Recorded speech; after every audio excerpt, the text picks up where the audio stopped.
Hey everyone, welcome to GameFace, episode 285 on Sifted Games at Sifted.net. I'm Shane Satterfield. I'm here to host a show, but we're also doing a Sifted Fantasy Draft today. One of the biggest news stories, probably from the last 10 years, dropped right before the show.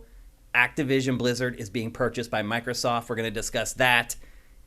It's going to be insane. The next 3 hours are going to be insane. Alongside me for all this insanity is Matthew Kyle. What's up, Matt? I don't know. What happened in the last 15 minutes? I know. It's crazy.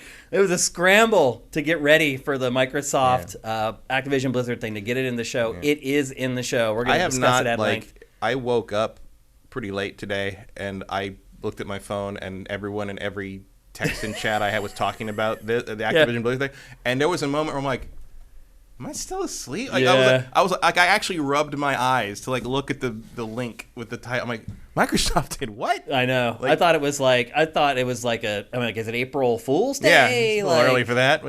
Big news. We're going to talk about it at length right here off the top of the show. A couple things to get to before we do that, though.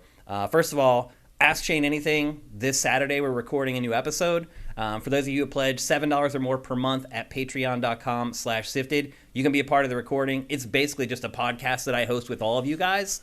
That'll be going down on noon Pacific, 3 p.m. Eastern on Saturday. Look for all the deets on that on our Patreon leading up to the show. The Sifted Fantasy Challenge, which is the fantasy fantasy video game league that everyone can participate in, should be live right now. We've been working on it the last couple of days. The plan was to turn it live right at 1. It should be live right now. So anyway, if you guys got in that last year, it's a fantasy league for video games where you pick 10 games. They're weighted, so your first pick is way more important than your 10th pick. Just so you know, the winner last year was the only person to have all 10 games released in the year. Everybody else had at least one game missing, so just be conservative when you're picking your games. I will have promotion up for that at Sifted.net a little later today. So if you guys are like, I don't want to worry about it right now while I'm watching the stream, totally get it. There'll be promotion pushing to the page later on this afternoon at Sifted.net. A couple other things about the broadcast today. So we're going to do GameFace. Initially, I thought it was going to be really short. I know people laugh when I say that. But initially, we thought it was going to be really short, and then this news drops about Microsoft buying Activision Blizzard. But we're still going to try to keep it a little short because we have a couple things to accomplish today. One is an episode of GameFace. Again, hopefully a little shorter. Then we're going to stop the stream. Well, we won't stop the stream, but we're going to go away for about 2 minutes, set up everything for the Sifted Video Game Fantasy Draft, and then come back and do that. And then Matt and I are actually going to, off air, we're going to have a discussion about Rainbow Six Extraction. He and I have been playing it for a while, and the embargo is tomorrow. So we can't talk about it live on the show today on the stream. After the stream's over, Matt and I are going to discuss it. It will be in the archive of the show tomorrow. So for those of you who watch the stream every week, and there's a ton of you, and it's awesome, and we appreciate it. But for those of you who do that, there will be a bonus segment in the archive of the show tomorrow discussing Rainbow Six Extraction. So much to get to. Matt, I never get nervous doing this show, ever. But I was nervous today. Like when you got here, I was kind of frantic. I was like, I don't know what it's like to have anxiety, but I think this might be kind of like it. I was panicking a little bit. A lot of moving pieces. There's a lot of moving pieces, and I'm sitting here as kind of like the DJ of the show, running the clips and the graphics while I'm trying to have an intelligent discussion with Matt. And when shows like this pop up, the pressure is on. So hopefully everything goes well today. If I make a mistake here or there, please forgive me. It is a lot for one person to have on their plate. Normally for a show like this, you'd have a show team of 5 people doing all this stuff, and it's just me. So if there's some little mistake here or there, please forgive me. I'm doing my best here. I wish I could hire a staff of 5 people to run GameFace. That would be awesome. That's just not where we're at. So again, GameFace, 5-minute break, Sifted Video Game Fantasy Draft for 2022. Then we take the stream down, and then Matt and I record our discussion on Rainbow Six Extraction, which will be in the archive of episode 285 when you guys all watch it tomorrow. One other thing. I know it's crazy. We're about to launch a brand new podcast on Sifted. It is going to debut on Monday. It is short. It's going to be 20 to 30 minutes, but it's going to be every day. I don't want to ruin too much about it. I want you guys to kind of be surprised when you check it out for the first time. It is going to be audio only. So if you haven't hooked up your Sifted Radio podcast feed yet, I highly recommend that you do that. But it is going to be a podcast that is launched every day. Well, Monday through Friday anyway, not on the weekends. But every Monday, Tuesday, Wednesday, Thursday, Friday, there will be a podcast sitting in your podcast feed first thing in the morning. That's the other important part of it too. It's going to be first thing in the morning every day, Monday through Friday going forward. I'm really excited about this.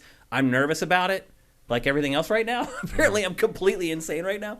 But I hope you guys like it, and you better check it out on next Monday. And now I think that's really it.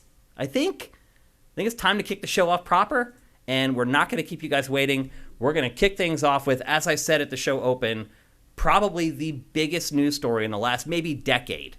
Can you think of another one that's maybe bigger?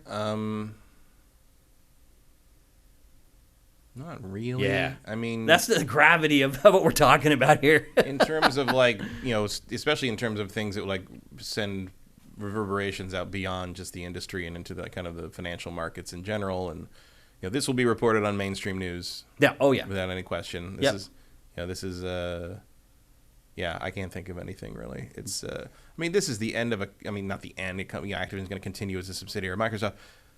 I was playing Activision games on the Atari 2600. I know. Activision's they were the best forever. Games for the Atari 2600. Oh yeah, they had that weird cartridge shape.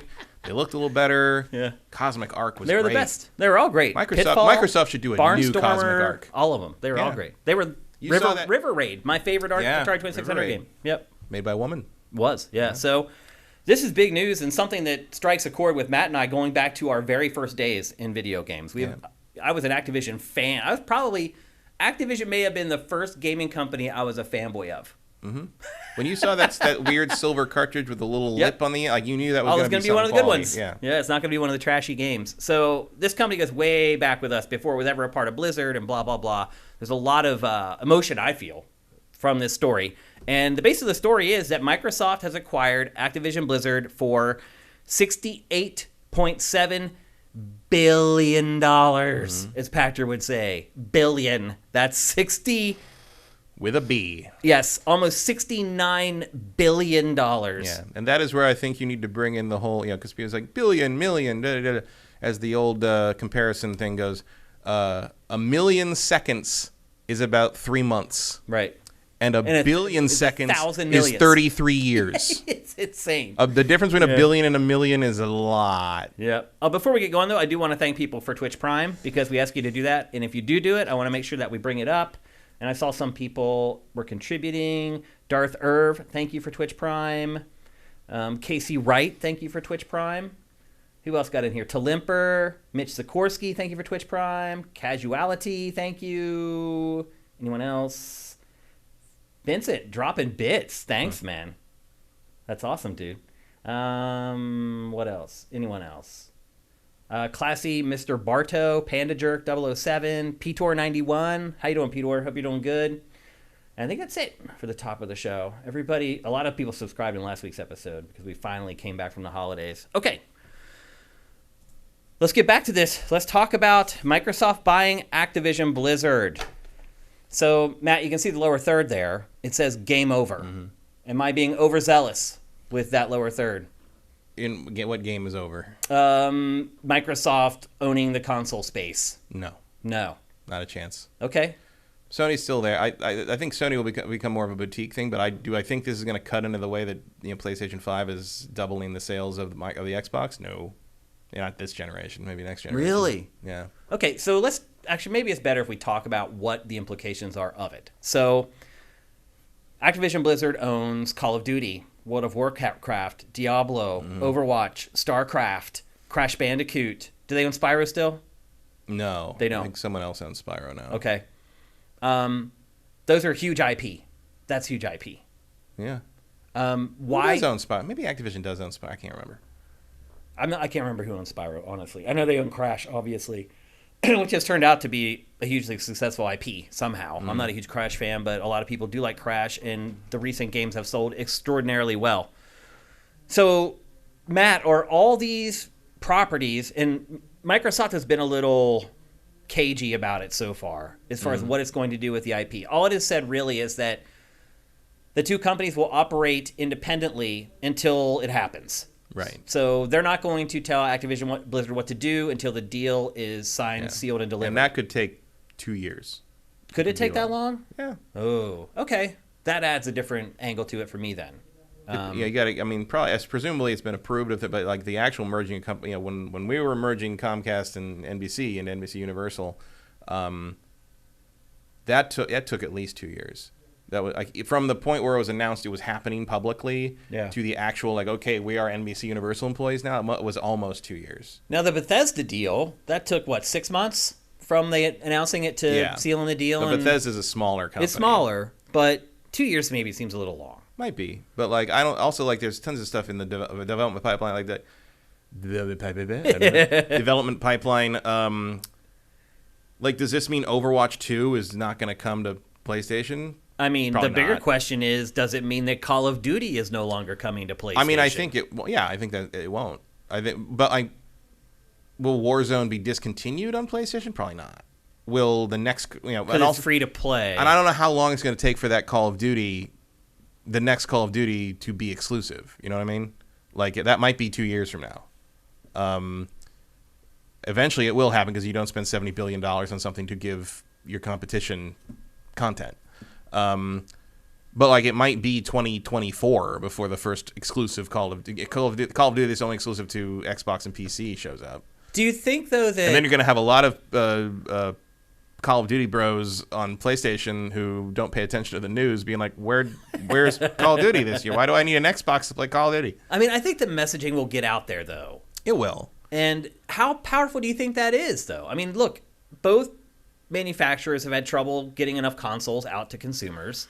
Neither one of them, I mean, granted, PlayStation 5 is outselling it roughly 2-1, the Xbox Series X right now, but the lead isn't that big because neither has been able to produce a lot of consoles. So once this news is out there and the average Joe knows about it, do you think it impacts their purchase decision at all? It probably would. I mean, I think there are definitely people who only buy consoles to play Call of Duty. Yeah. I don't think they're the majority of the audience, but I don't either. You are talking about probably selling Xboxes, or maybe those people generally don't have gaming PCs.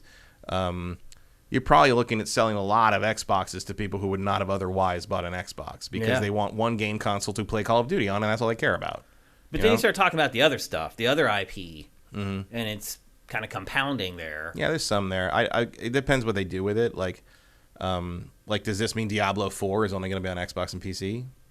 Maybe. Like, that's far enough down the road that they could theoretically do that. Yeah. Overwatch 2, you got to wonder, like, are they not going to support? There clearly a lot of work has already been done on every version of that. Are you just going to throw away the PlayStation work? Yeah. I don't know. Like, I don't know what the answer to that. Maybe? I don't know.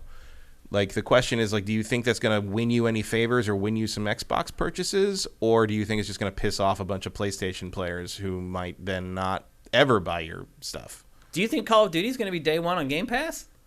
Could be. I mean, it kind of has to be, right? I mean, after the merger is complete, like, theoretically, that is their party line, that everything first party goes on Game Pass the day of. That's an interesting question. I mean... Again, my mind is just swimming. Buy an Xbox, subscribe to Xbox Live Game Pass, and play Call of Duty without spending $60 every year. That's a pretty fucking good deal. You pay for your console in the 5 years, just not buying Call of Duty. Think about that. Yeah. And then you start thinking about all the other IP. It's like, this doesn't hurt PC at all, obviously. No. PC gamers, it's going to be the same deal. There. It's not going to change, other than the fact you'll probably get all these games on Game Pass. But PlayStation owners, I mean, here's the other thing, Matt. Some of the chat people are asking, do Warcraft subscriptions get added to Game Pass? Like, do you get access to World of Warcraft just because you're a Game Pass subscriber? That's possible, too. That's a question. Yeah. There's so much to consider. It's almost overwhelming. So... And it is a big bonus for PC Game Pass. Yeah, absolutely. Like, I mean, in terms of where you can get your games, like PC, obviously they're already on PCs. But in terms of, like... Diablo 4. Yeah, suddenly PC Game Pass just got real good. Like, Diablo. Here's the thing about Activision Blizzard, is that it really is kind of a PC developer. Stevid making it rain over there. What'd you say? Oh, Lestevid, thank you, man, for gifting all the subs. to Or is it our audience. Le Steve D? I don't know. Like, I don't remember. Did he tell us how to pronounce that? He didn't. I just say Lesteved. Yeah. I've been saying it for But years. his name's in there, so maybe it's just Le Steve D. Le I don't Steve know. D. It may be, yeah. Activision Blizzard is primarily a PC developer. I mean, let's be honest. It's Activision's console support has fallen off pretty drastically in the last 5 or 6 years. We get stuff here and there like Crash or Sekiro, Crash Team Racing, stuff like that. But it's not really a in Call of Duty, obviously, but it's not really a prolific console developer anymore. No. It's really PC-centric. Yeah, but also if you... Like, the thing about this is there's so much IP that Activision owns they just don't do anything with. Right. And Microsoft wants to exploit that. They can, they can hand that out to other companies if they want. That's true. You want a Crash game made by, Rare? Yeah. See what It that can looked happen. like? Yeah. That could happen. Crash Team Racing by Turn 10, like make them do that. Right. Like, or Playground. Right. Yeah. Yeah. All that stuff works. Crash in his carts might show up in Forza Horizon 6. Yeah. Who knows? So that's kind of my question, though, is because Blizzard dominates most of the development between Activision Blizzard, and Blizzard is pretty much a PC developer, maybe that's a reason why it isn't game over. Mm-hmm. Some of that. I mean, I don't think the things Activision holds makes it impossible.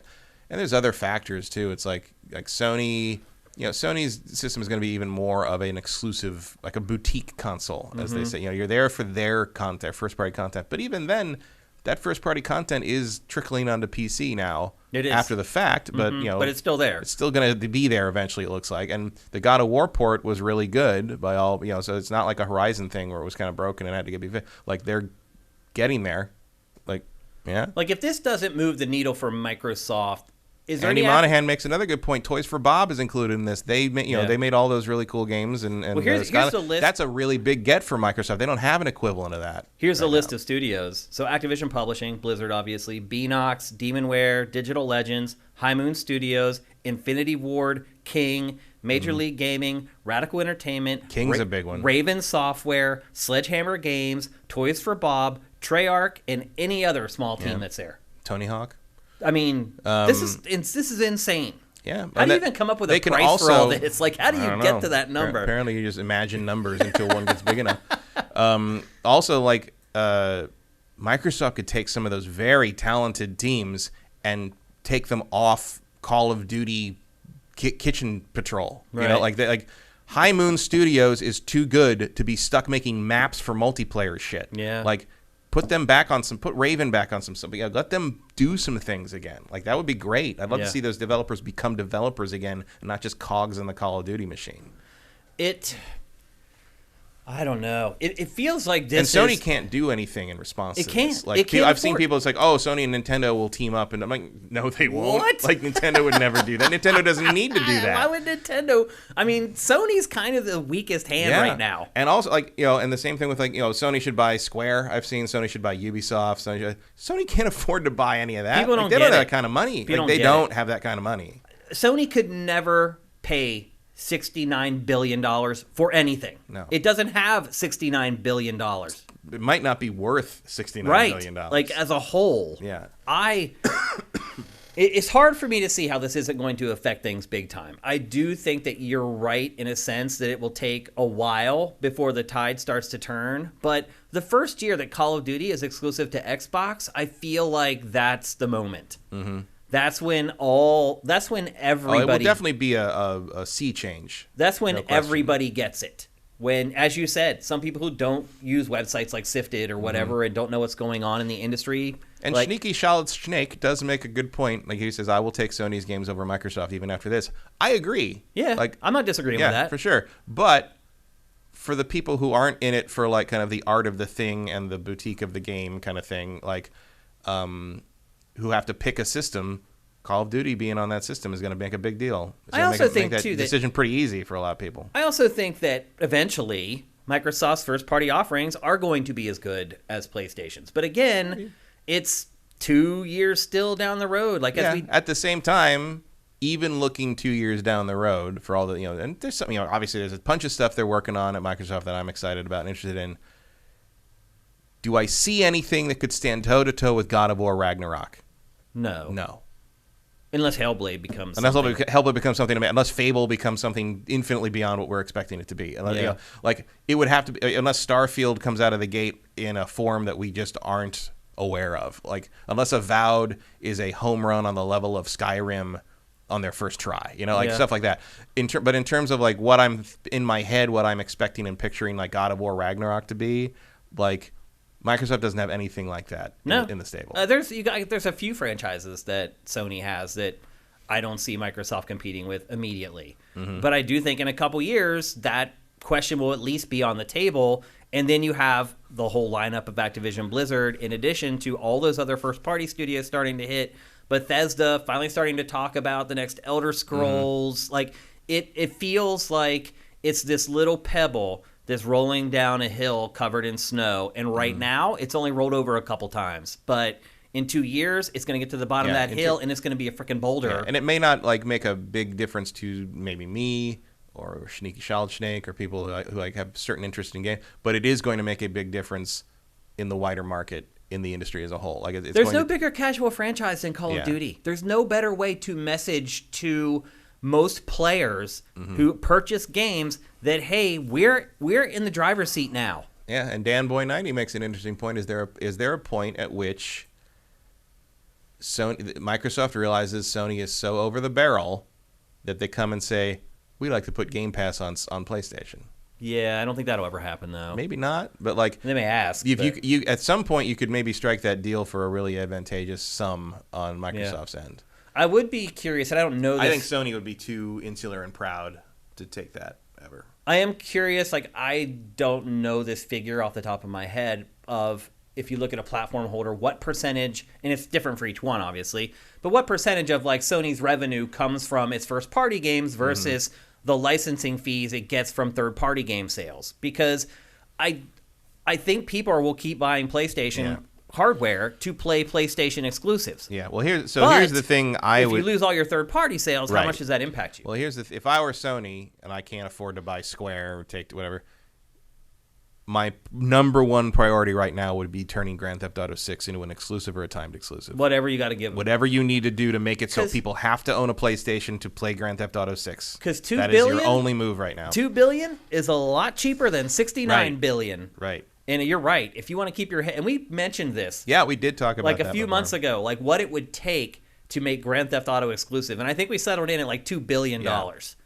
And that might be worth the investment for PlayStation to lock down the next Grand Theft Auto exclusively. Unless Microsoft beats them. Right. And Microsoft does. And they could. And it could. It could totally happen. It could buy Take-Two. I think what everyone's understanding right now. And if you think Microsoft's not on the phone to Square, like, hey, you want to play Final Fantasy VII Remake Part 2? We have that one timed exclusive. So the first one was timed exclusive, or maybe not timed exclusive because it still hasn't come to Xbox. Yeah. Xbox. To Xbox. My mouth is very weird today. There's too much to talk about and not enough time. Let's be honest. I'm trying to get things out as quickly as possible, too. Yeah, we're all doing like a Micro Machines commercial. Yeah, because there's a lot to get to. I guess maybe the bigger question that a lot of people maybe want to hear from us on is this wrong? Is this a monopoly? Is this an antitrust issue? Is this bad for the industry in general? I mean, it might be bad for the industry, as a trend. It is not a monopoly. It is not an antitrust thing. Because there's still dozens and dozens of publishers out there. The real value of Activision is IP. Activision does not. That's the thing that people don't get with monopoly stuff. Even when they accuse Disney of it, it's like it would be a monopoly for Disney to buy Fox if Disney then owned all the means to create movies. Right. If you wanted to make a movie and you had to go to Disney and get cameras from them, that would be a monopoly. You cannot have a monopoly on ideas. And basically what Microsoft has done here is they paid $69 billion for a bunch of very successful ideas. And theoretically, I mean, in the capitalist free market sense, if you want to compete with that, all you need to do is have a better idea. Yeah. Which is not actually true that's true on paper. It's not true in the real world. It doesn't always work out that way. Right. Yeah, unfortunately. But it would be bad to end up with Microsoft owning all the third parties and Sony and Nintendo sort of doing their own thing in the shadow of this monolith. Well, the other thing too is that Microsoft has been far more apt to work with Nintendo Yeah. than it has been to work with PlayStation. Yeah. And I don't know how much of that is Microsoft. Like Sony just doesn't want to do anything with anybody. Right. Like Sony's very hard to deal with. Yeah, it's like the closed garden with Sony. Yeah. Even people who just work with them on like a tangential sort of PR or marketing basis have stories of how hard it is to deal with Sony. Yep. To the point that it's just just tell us what we're doing, and they won't. It's very weird. It is weird. And Nintendo, you think Nintendo would have a similar, but they don't. I don't know any horror stories of working with Nintendo as kind of a contractor or a PR person or a freelance thing like that. Sony is the one. What I do know about Nintendo is that it's run by Japan. Yeah, so is Sony though. Yeah, and whatever Nintendo of Japan says, Nintendo of America does it. Now the trick is that I think Nintendo Japan has a much better idea of what they want to do and where they want to go than Sony of Japan does, or Sony Computer Entertainment Japan does. As successful as the PlayStation division is, it always feels like they are sort of, I don't know. Like there's part of me that wants to make a comparison to Microsoft a few years ago, where you just felt like Microsoft had 3 games and they were just doing the same thing over and over and sort of coasting, and you're like, why are you coasting? Like Microsoft did for 8 years. Yeah, straight? that's what I'm talking about. Microsoft doing, but now they're doing Sony's doing the same thing. It's just that they have much higher quality games they're coasting on. Yeah. Right? And a bigger variety. It has more franchises. Yeah, bigger variety. It's like it's not 2 shooters and a racing game. But they're also every 5 years instead of every 2 years, or every year in some cases for Microsoft. What about Bobby Kotick? Apparently, there was a rumor that he was going to stay. Now there's a rumor that he's going to go. Oh, there is not if I paid $70 billion for something, then one of my first things to do is to get rid of Bobby Kotick. They're also saying he's going to get paid out $17 billion by this sale. I mean, a lot of the reason this sale happened, I'm sure, is because the alleged corporate shitheads in charge of Activision had no interest or ability to fix any of the issues. How about this irony, Matt? And now they're all going to get richer and bail out and never have to worry about it again. These executives created this toxic environment working there. Mm-hmm. And now they're going to sell the company, using that as an excuse to sell the company, which is going to pay them untold riches. The net result of allowing these things to happen to his employees is that Bobby Kotick gets $17 billion richer. I know. It's insane. And that's the end. That to me is the part that sucks. That's the game over. Yeah, it is. I don't feel like this is a monopoly at all. If anything, I feel like it's just kind of putting Microsoft on equal footing with PlayStation. Mm-hmm. There are still dozens and dozens of publishers out there that PlayStation can buy if it wants to. I would say that this is capitalism 101. If you have money, it's a lot easier to make more money. And Microsoft has finally decided to show everybody how much money it has. We've been telling people on this show, Microsoft has more money than God. And it's one of these statements that you make that it just kind of flies Those over. Executives did not make that a $7 billion company. The employees made that a $70 billion company. What, is someone trying to say that it's the one Supermaster Gamer, that is not what happened. The executive didn't do shit. No. Oh, man. No. Supermaster Gamer must be a CEO or something. I mean, I technically am, and I still would never say that. But I think what we're seeing now is something that people ignore when we would say it. Is you don't understand. Microsoft has more money than you can even comprehend. And we've all kind of been sitting waiting for them. Okay, when are you going to do something with it? And now they are. And it's not illegal. It's not dirty. You only think it's dirty or wrong if you're a PlayStation fan. That's it. Yeah. If you're a PlayStation fanboy, you're pissed off. You're like, that's not fair. That's not right. That's the only people who feel that way. Anyone who's ever worked in business or worked in capitalism knows this is how it works. This is what it is. And we haven't even brought up King and Candy Crush. Yeah, Bobby Kotick did make that company what it is today, and that's the problem. Yeah, and now he's using it to bail out on it and get rich. The billionaires don't need your defense, kids. Yeah, they really don't. Knock it off. Bobby Kotick can cry himself to sleep on his huge pillow of money because of the mean things I said about him. Fuck that guy. Well, I will say this: Pachter defends Bobby Kotick a lot, but Pachter. Well, I haven't drunk whiskey is Mr. with Bobby Capitalist. Kotick, so I don't know. But again, it's capitalism. That's all it is. You love it or hate it. That's the way it works. And I don't hate it. Yeah, but I do hate them. Yeah, those guys that did that. Here's the other thing too: you don't have to be dirty to be successful in capitalism. You don't. No, we're not hearing no stories come out of Microsoft. Yeah. Yeah. How in the world did some of those guys not have that? I don't know. How did this story not leak? That is an excellent question. I mean, how does this not leak? I'll tell you why. Because this isn't game development. This is big business. Yeah. And that doesn't leak. That's true. The NDAs on that have jail time attached to them sometimes. Like like this isn't like somebody left a laptop with an Assassin's Creed concept art like on a plane. Like this is the big shit. Yep. Yeah. You don't hear about this stuff because of legal restrictions that are outside of the deal. You know, like they had to go through government approvals to get this stuff like that. That stuff is real serious. So Matt, let's fast forward 3 years from now. What's going to be happening in 3 years? I mean, presumably most of the Activision IP that has then been started development or projects of it have started since the purchase started to kind of the merger started to begin will start to become released only on Microsoft's chosen platforms. Yeah. And that will be that. Will that matter? I don't know. Like, does it matter that Diablo 4 maybe doesn't come out on PlayStation? No, not really. Yeah, a little bit, but not much. Like if this was a different situation where like Microsoft was only Xbox and this meant Diablo was leaving PC. Like if you wanted to play Diablo 4, you had to buy an Xbox. That would be a bigger deal. Mostly, I think the trick here is that Call of Duty is going to be only in the Xbox environment after a certain amount of time. And that is a sea change. That is a thing that may not matter. I mean, is that going to affect me at all personally? No. You don't play Not at all. I don't play Call of Duty. But it's going to affect millions of other people. I saw someone in chat say that it takes a lot of money and a lot of marketing to reach the mass audience to message this, but it doesn't. All it takes is that first Call of Duty release only on Xbox. That's it. Mm-hmm. As you said, people who don't pay attention, that's when they will have no choice but to know. When they go to try to buy Call of Duty on their PlayStation 5. It's like you don't have to pay for any marketing or any messaging. It will happen all on its own.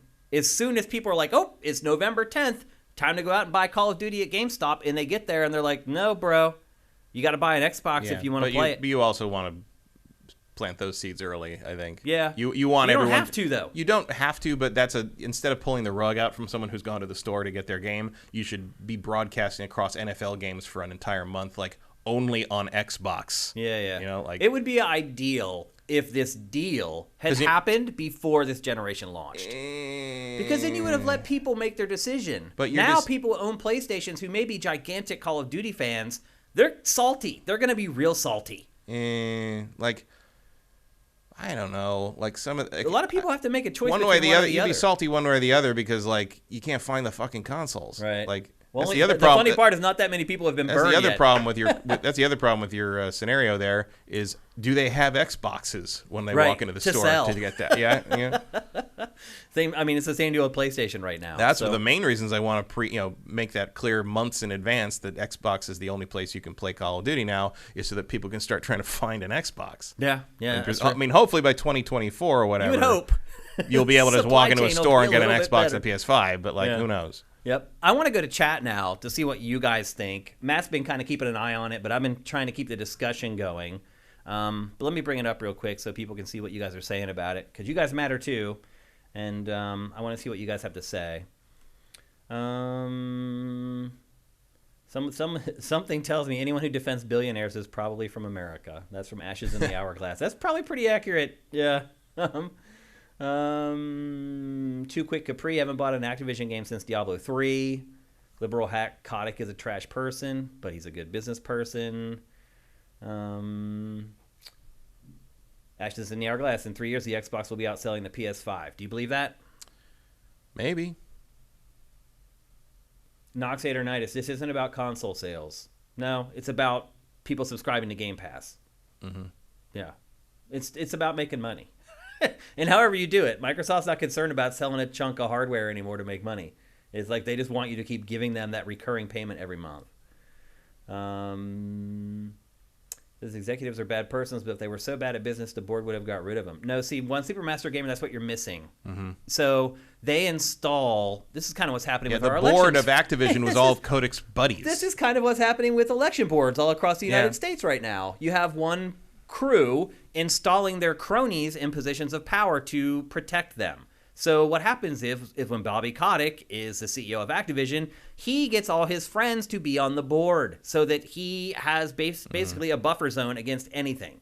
Again, And capitalism 101. Yeah, and all the decisions those executives make mean nothing if they are not executed well by the people getting paid jack shit with no unions at the bottom of the rungs. Yep. Those people made that company worth $70 billion just as much as Bobby Kotick did. Yep. And they got screwed for nothing out of it for the most part. Most of them don't even work there anymore, and he's going to get $17 billion for covering up what happened to them. So, yeah, I'm not too willing to give him a lot of credit for that. Liberal hack, I have a PS5 and PC and don't play Activision games. My only concern is this damages Sony to a level where they have to scale back their initiatives, new studios, scaling existing ones up, etc. I don't think it'll impact any of that, honestly. Not immediately. Yeah. Not Cirque. Thank you for Twitch Prime, brother. Yakov, does Game Pass is it viable for Game Pass to support 31 studios? How long will it be until Microsoft starts to shut down studios like they did during Xbox 360 era? What franchises will die and what franchises will come back to life? That's a big question. Yeah. That would take us 30 minutes to answer that. Yeah, there is an element of you got to wonder 10 years down the road, now that they've seen which of their acquisitions succeed and don't so much succeed. It's hard to believe there won't be a period of shrinkage. But it's smart. I mean, again, capitalism. Right. If you have a studio that's not performing, as long as you give them a legitimate chance to prove themselves, if they do not prove themselves, there's nothing wrong with cutting them. And I feel like there's this thing where game developers, no matter how bad they are just entitled to a job. No, that's not how it works. We're still living in a place where if you aren't good at making games, you should not make games. Yeah, and sometimes maybe the people at whatever company are good at making games, but the people who are the producers or the project managers are not good at managing projects. Right.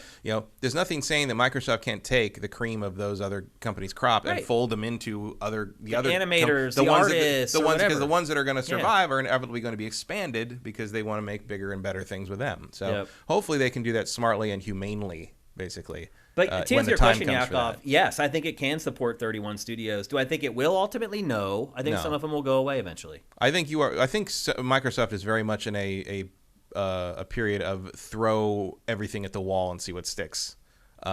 Most companies who do that don't spend $100 billion in the process of finding that out. Yeah. But Microsoft came to play, apparently. Oh, more than came to play. You remember back when people were saying the Xbox One's going to be the end of that's the end. Microsoft's going to get out of video games. Oh man. Nope. Bad takes. More bad takes. No more consoles. It's nope. Mitch says, I think it's extremely unhealthy for the industry. It makes me nervous of things to come. I don't understand why you think that, Mitch. It's bad for PlayStation. Yeah. Is that why you feel that way? I don't understand the rest of it, though. Okay. I guess if Microsoft then buys Ubisoft and Capcom and Square, I might be okay, who was left? That'll be a little disturbing. But here's a good one from Sneaky. How will Microsoft realistically get $67 billion back? Time. Yeah. This, to me, is 10, 15-year plan. Yeah. It'll take 10 years probably to get the money back.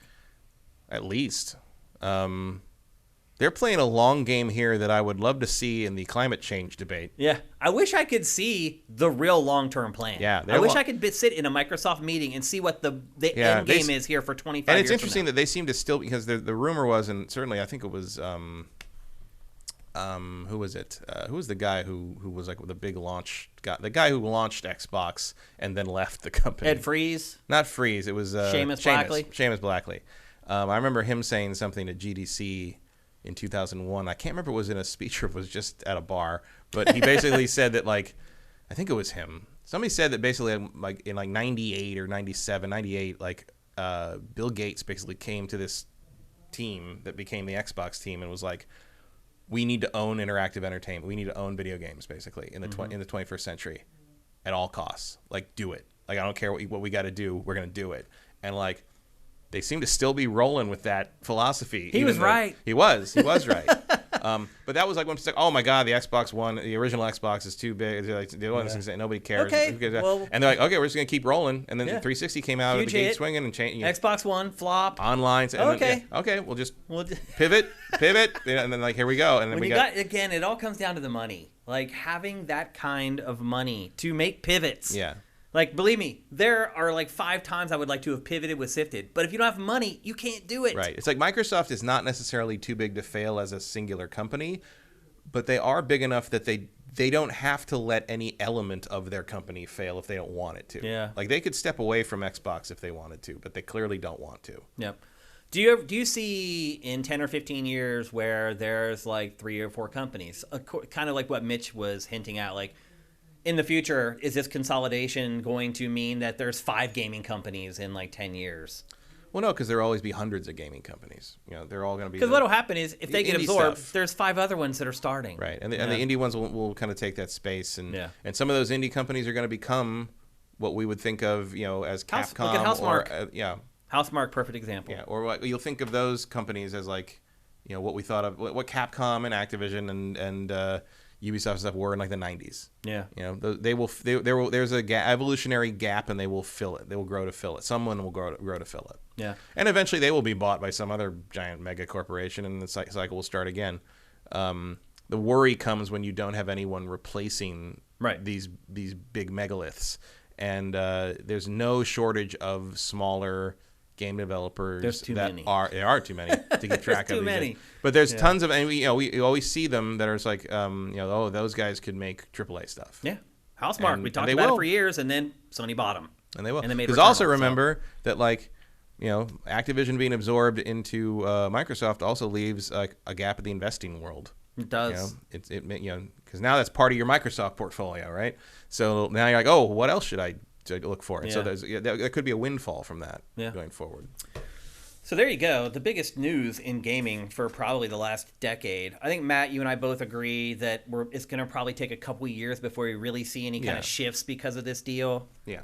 But when the shifts start happening, which does give Sony some time to sort of move the defenses around a little bit. Like they know what's coming now. Yeah. Yep. So there you go. It's going to be real interesting to see who ends up with GTA 6. It will be. Because that's really like the only thing preventing that is Take-Two saying no. Yeah. Because I might say no. If I were Take-Two. Yeah. Even $2 billion, like that's maybe low. Yeah. When you think about how much you can generate on all the platforms. Like if I'm Take-Two, like my attitude on that would probably be, even if you offer me $2-3 billion, which is probably about right. I want more. Maybe I want more. Maybe I think I might get more if I just release it on everything. And maybe I don't want to piss off the people that aren't on the platform I'm making the deal with.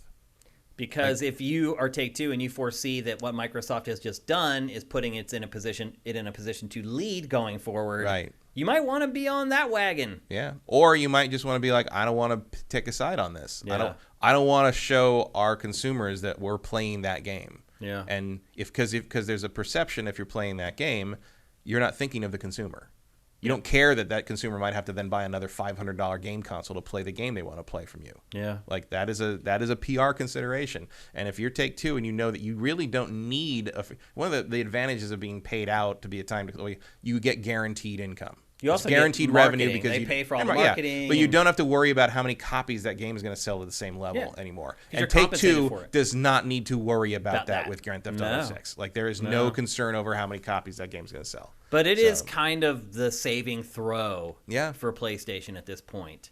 Like I don't know what they'd probably. If I were Take-Two, I'd be like, okay, we'll do that, but what else are you going to give us for other titles, for other games, for non-Rockstar games? For they hold all the cards. Yeah, they have all the power. Big news, people. Sometimes doing GameFace on Tuesday works out great. Mm-hmm. Sometimes it's a nightmare. But today it worked out because I'm guessing we're some of the first people to be able to talk about this on a podcast today. Thanks for all the great questions, the great insight in our chat. Our chat is awesome. If you've never shown up for a live broadcast of GameFace on Tuesday at 1 p.m. Pacific, 4 p.m. Eastern, our chat is awesome, full of people who know the industry inside and out, probably know it better than you do, and they're all talking with each other like adults. They're not arguing. They're all making points, and they're offering counterpoints the way that adults have discussion. So try to show up live for our show sometime. Also, people are giving away all kinds of stuff in the chat, so definitely worth it to show up. You guys knocked it out of the park again today with your commentary about Microsoft. So time to move on. Again, this show can't last too long. We got a lot of stuff to get to. Last week, we started our 2022 previews with Nintendo, Microsoft, and Sony. Would have been great if we had waited to do the big three till this week. But we did cover them last week. And this week, we're going to tackle third-party and PC, which are kind of the same thing, Matt. Mm-hmm. because all third-party stuff at this point comes to PC. I did try to find some games that you should keep your eye on for this year that are only PC, a couple big PC exclusives. But for the most part, a lot of the games we're going to be talking about today are coming to at least PlayStation and Xbox. Some of them coming to Switch, but all of them are coming to PC. All right, we're going to kick things off with a game that I'm not 100% sure that this is coming out this year, Matt, but everyone else seems to be convinced that it is, and that is Avatar Frontiers of Pandora. You really think this game is coming out in 2022? It would be stupid if it didn't. Because the film's coming out? Yeah. Like, you release this at the end of the holiday season to coincide with Avatar 2. Yeah. To miss that would be real dumb. And it might, but it might. It might, you can't, marketing synergy doesn't make you code any faster. So, like, it might. But I think the fact that they showed this last year does help the idea that it's coming this year alongside the movie. Yeah. It would be real dumb to not synergize this with the Avatar sequel. But would it be more dumb to do that or to delay a game that isn't good by 6 months?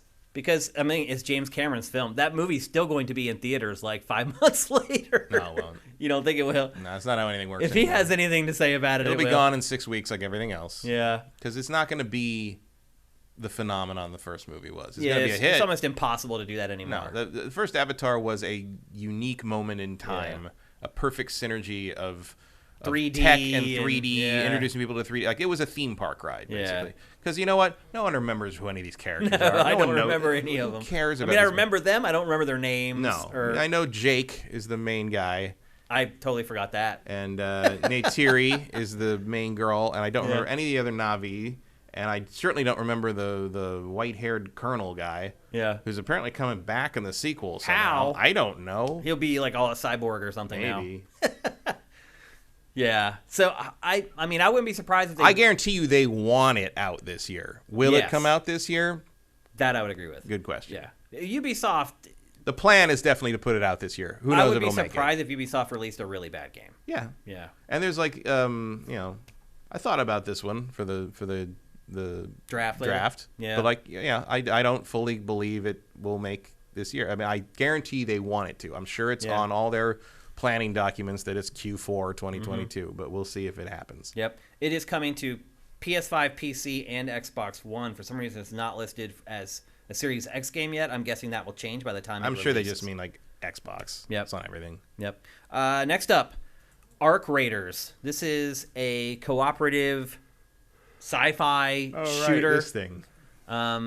Made by former developers from some pretty big development teams that have struck out on their own. It seems like studios like that are like 50-50 make or break. Like, well, what is it with? I mean, look, I don't know. I'm vaguely remembering what this is now.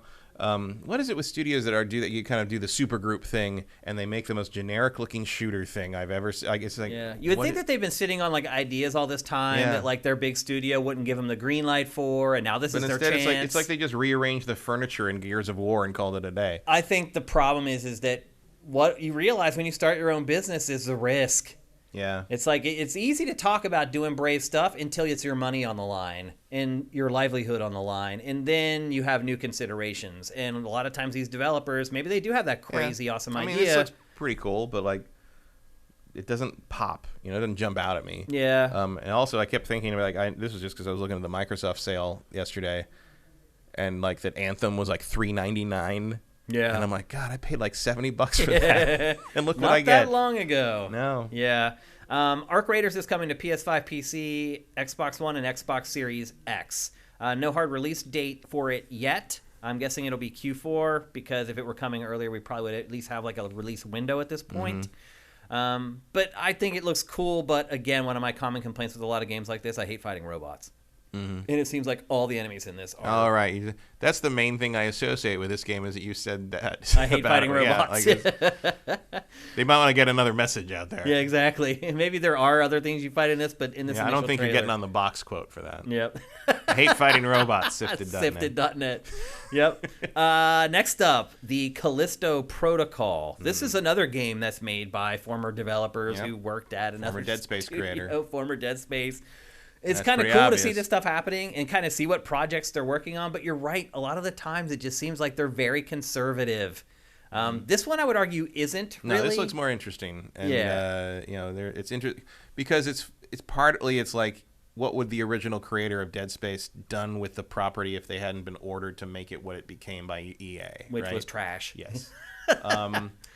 And this looks pretty cool. Like I also thought about this for the game draft, and I just don't think it's going to make it this year. That makes me nervous. We haven't heard anything about it for a long time. We got this one trailer. There was another mention of it, I think, last year, but there's been no hint of a release window. I would not mess with it in a fantasy draft. No. Definitely not. But it is definitely on my radar. It looks cool. Yep. Yeah, I'm pretty excited for it, but I agree. I do not think it's coming out this year.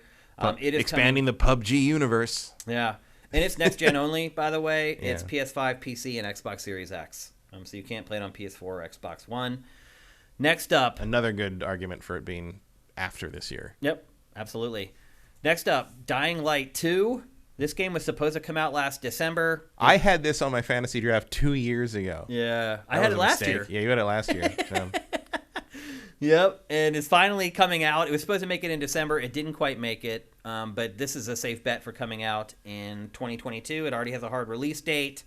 It's coming out February 5th, which is my birthday. Mm-hmm. It's coming to Switch. It's going to be one of those cloud-style games on Switch. It's also coming to PS4, PS5, PC, Xbox One, and Xbox Series X.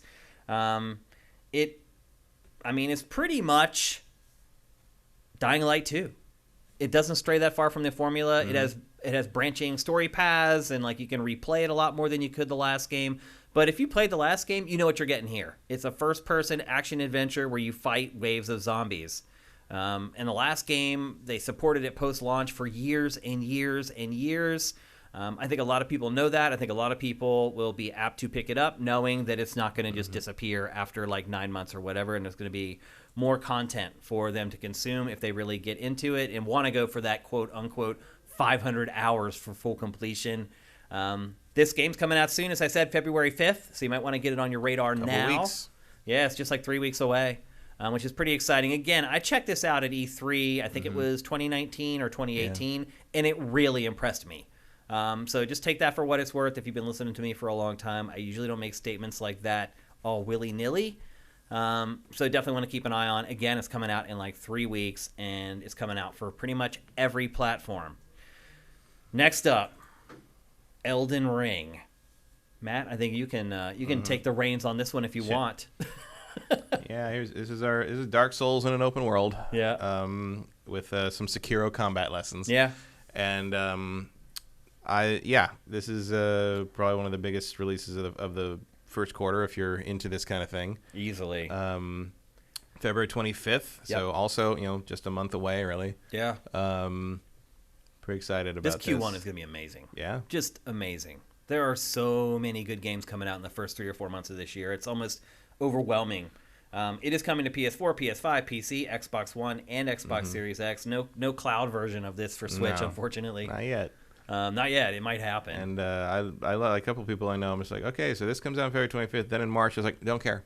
Yeah.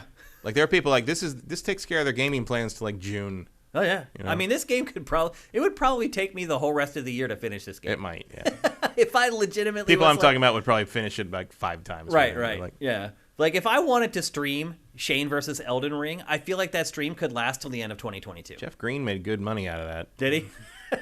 Well, there you go. Maybe that's what we need to do. Start having more Shane people versus playing whatever. Souls games badly is a whole subgenre of Twitch. It's a cottage industry on Twitch that I'll be glad to be a part of. But again, Elden Ring comes out February 25th. It's coming to everything but Switch. It's from Software in the open world. I mean, I'll even admit, I played the technical test or whatever the hell they called it, and I still enjoyed myself for the most part. I do not think if you really hate the Souls games that this is going to change your mind all that much, but there are some parts of it that do soften it a little bit. But again, I love the art. I love the world that they've created for this. I love everything about it, except for just how brutally difficult it can be. But anyway, that's Elden Ring. Again, it's coming to everything. Next up, Gotham Knights. Matt, I'm still not 100% sure this game's coming out this year. Same. I'm way too nervous about it. I think Suicide Squad is, but I don't know about this one. Because they haven't really made public declarations about this. No. like they haven't put stuff in their trailers. There is still an element of vagueness to it that makes it feel like they're firming it up somehow. Yeah. You know, it feels like the dough is rising, but it's not ready to go in the oven just yet. It was supposed to come out last year, delayed, and now they haven't even given it like a quarter for release this year. That makes me nervous. It feels like this thing might be having some troubles. Yeah, I mean, I think since it was delayed and they didn't really give a hard new release date, it's definitely having troubles. Mm-hmm. And this is what, 2-player co-op? Is that right? Yeah, it's just 2-player two players. Co-op. Yeah, and they put out on the day they debuted it, they put out a huge chunk of gameplay, which was really encouraging. We were like, oh, wow, they're showing like 10 minutes of gameplay already? Then it's probably close to release. Also, like you might want to push this closer to the Batgirl movie. Yeah. Which they just put a photo of the costume out for that. It looks great. Because then the sort of Batman sidekick team thing will be a little more prominent in the zeitgeist. I think you're gonna have a weird time, not necessarily a hard time, but a weird time trying to sell a Batman game without Batman in it. Yeah, I think the other part of it too is that and I agree with you, Suicide Squad, Kill the Justice League, absolutely coming out this year. Yeah. How close do you want this game to that? Right. And not in the sense like, oh, too much Bat stuff or too much DC stuff. That's not it. I don't think you want people comparing this to Suicide Squad. Right.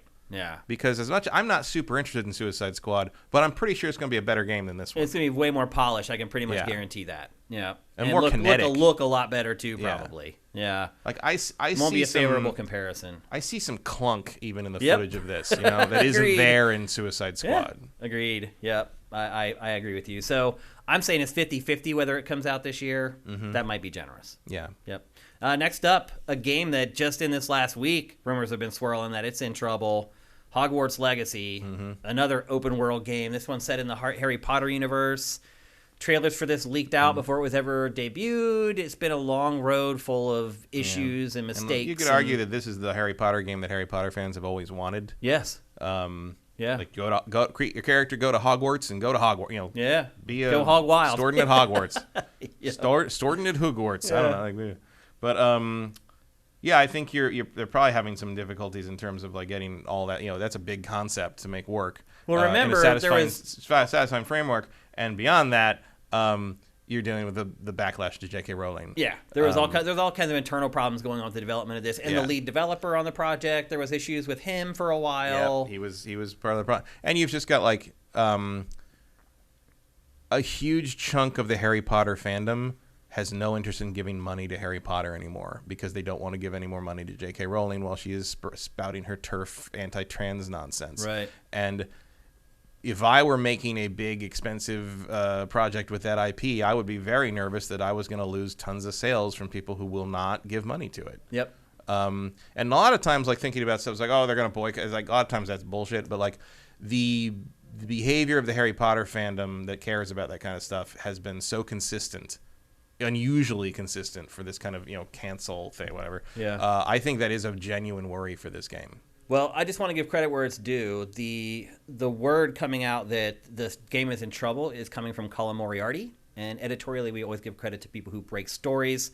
That is his story. I've not verified it with any of my sources at this point, but take that for what it's worth. But the word is it's not doing well. It may get delayed again. We don't even really have a hard release date for this year for it yet. It's looking dicey as to whether it's going to make it. And the competition this year is, as you'll see as we keep going through this, the competition is no joke this year. There is a lot of really. You really might want to wait for a time it's a little less crowded. Yeah. Maybe which is weird to say about the Harry Potter IP, but that's where we are now. It's still fantasy. Yeah. And there's plenty of competition there. Elden Ring is competition for Hogwarts Legacy. Let's be honest. Okay, up next, Marvel's Midnight Suns. Mm-hmm. This is XCOM with Marvel characters. Initially, we thought it was going to feature a bunch of obscure characters, and it turns out it does kinda. I'm not familiar with this whole story arc. You had to kind of fill me in on it when we talked about it. You will be more familiar once Moon Knight comes out. Yeah. We're moving into this element of things with the MCU with Moon Knight and Black Knight, Kit Harington's character from Eternals, and Blade coming. We were moving into the supernatural Midnight Suns element of Marvel in the movies, and I could not be more excited about that. Yeah, I'm cool with that stuff is really fun. The early 90s Midnight Sun stuff with Ghost Rider and all that stuff was really cool. I hope Ghost Rider shows up at some point in the MCU. This game was also Agents supposed of to Shield come doesn't out. count. Don't at me. This game was also delayed. It was supposed to come out early in the year. Now they're saying at the end of the year. Pushed to Q3, Q4, which feels like a Q1. Yeah, it's a little dicey. But we'll see. I mean, who is this? I forgot the name of the company that makes XCOM. Firaxis. That's right. Yeah, they get stuff done. They usually do. But this is a big deal. Part of this may be like... This is bigger than any XCOM. Somewhat, but also, I wouldn't be surprised if the delay was more due to the fact that they have to run everything through Marvel. Right, exactly. You know? Not that they're having development problems, it's but dealing with Marvel. You're dealing with Marvel and dealing with this version of the IP, and you're getting darker, and you're getting weirder, and you're getting, PG-13y in places, and we'll see. But it looks cool. Like I like this. This trailer's great. Things. Like the one of the mystic better armor on trailers everybody from is last awesome. year. Yeah. Like after that, those rumors that like you weren't going to play as the X-Men are in it, which is a nice thing. The rumors you weren't going to play as any known Marvel characters popped up. Like, my interest really, and then this trailer came out like a week after that, and it was just like, oh no, wait a minute. Everybody is. Like, of course they're not doing that. What are you talking? I think the only real difference that they said from XCOM is that they can't die. Yep. Like they'll just get knocked out for a couple missions. Which whatever. It's fine. Yeah, it's not a big deal. I wouldn't want one of my big favorite superheroes to die permanently. No, I don't think that gets you anything worthwhile. I mean, how do you kill Wolverine anyway? Yeah, it's really hard. So, that's coming. Let me make sure I check the platforms for that. Switch, PS4, PS5, PC, Xbox One, and Xbox Series X. So everything. Next up, game called Multiversus. Yes. It's one of those games that got a lot of hype. When it was first announced, there was a bunch of leaks showing off new characters. It's basically a Warner Brothers, Smash Brothers clone. Yeah, Smash Warner Brothers. Yep. You still excited about this? We both were when we first saw it. Yeah, I'll give it a look. Yeah. It's free to play, right? Who cares? Is it free to play? I thought it was. I'm not 100% sure, honestly. I don't know. But the industry could probably use more Smash Brothers clones that are done well. Because there aren't many. Although it seems like in the last year, there's been like 3 or 4 that have been announced. And this has the co-op focus, which is an interesting direction. Yeah, you're playing with like one other person on your team, pretty much. And a lot of the moves are designed to work with the other player. Yep, together. So it is a unique angle on it. I like a lot of the characters that are in it. They're definitely diverse. Yeah. And they come from all different walks of pop culture. And I think that's got a cool part to it. But ultimately, the proof is going to be in the pudding, how it plays. And if it plays well, I think it'll have a chance. If it doesn't, it has no chance. So good characters or not. It won't do well if the fighting isn't great. But that seemed like a big emphasis of theirs. Like they're already talking about the esports angle of it and all that kind of stuff. So I think they have the right priorities on this game. Let's just see if they can execute it ultimately. And that's coming to everything as well. Next up, Nightingale. This is another game that's developed by former dude who worked on a big studio and now he's working on smaller projects. All right, I remember this. I really like the aesthetic of this, like the look of this. I just wish it was a different kind of game. Because it's like a survival... It's like a team survival thing. Yeah, it's like a team-based MMO-style survival game. Build your homestead, start a fire. I saw this and I wanted like a single-player action adventure. Me too. It looks awesome. I still struggle to see how this stuff that they're showing in this trailer fits into what they're saying the game is.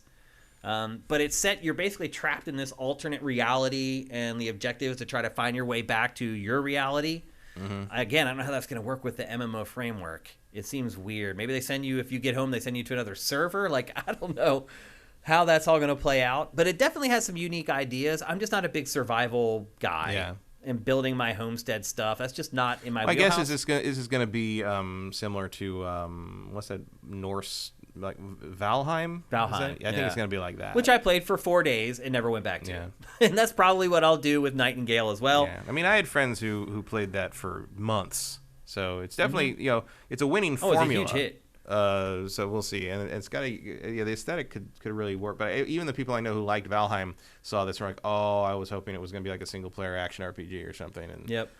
Nightingale is PC only right now, by the way. So this is one of the games that I made sure to pull in just for people who are PC players. It's not coming to any consoles as of right now, but I'm guessing it will ultimately, provided it does okay. Yeah. And by the looks of it, it'll do okay, I think, out of the gate at least. Yeah, but this feels like one of those things where it's like it might be a pretty minor hit or sort of a thing on PC, and then like maybe you'll get versions on consoles like a year or something later, and then it will kind of feel like you missed the party anyway. It's possible.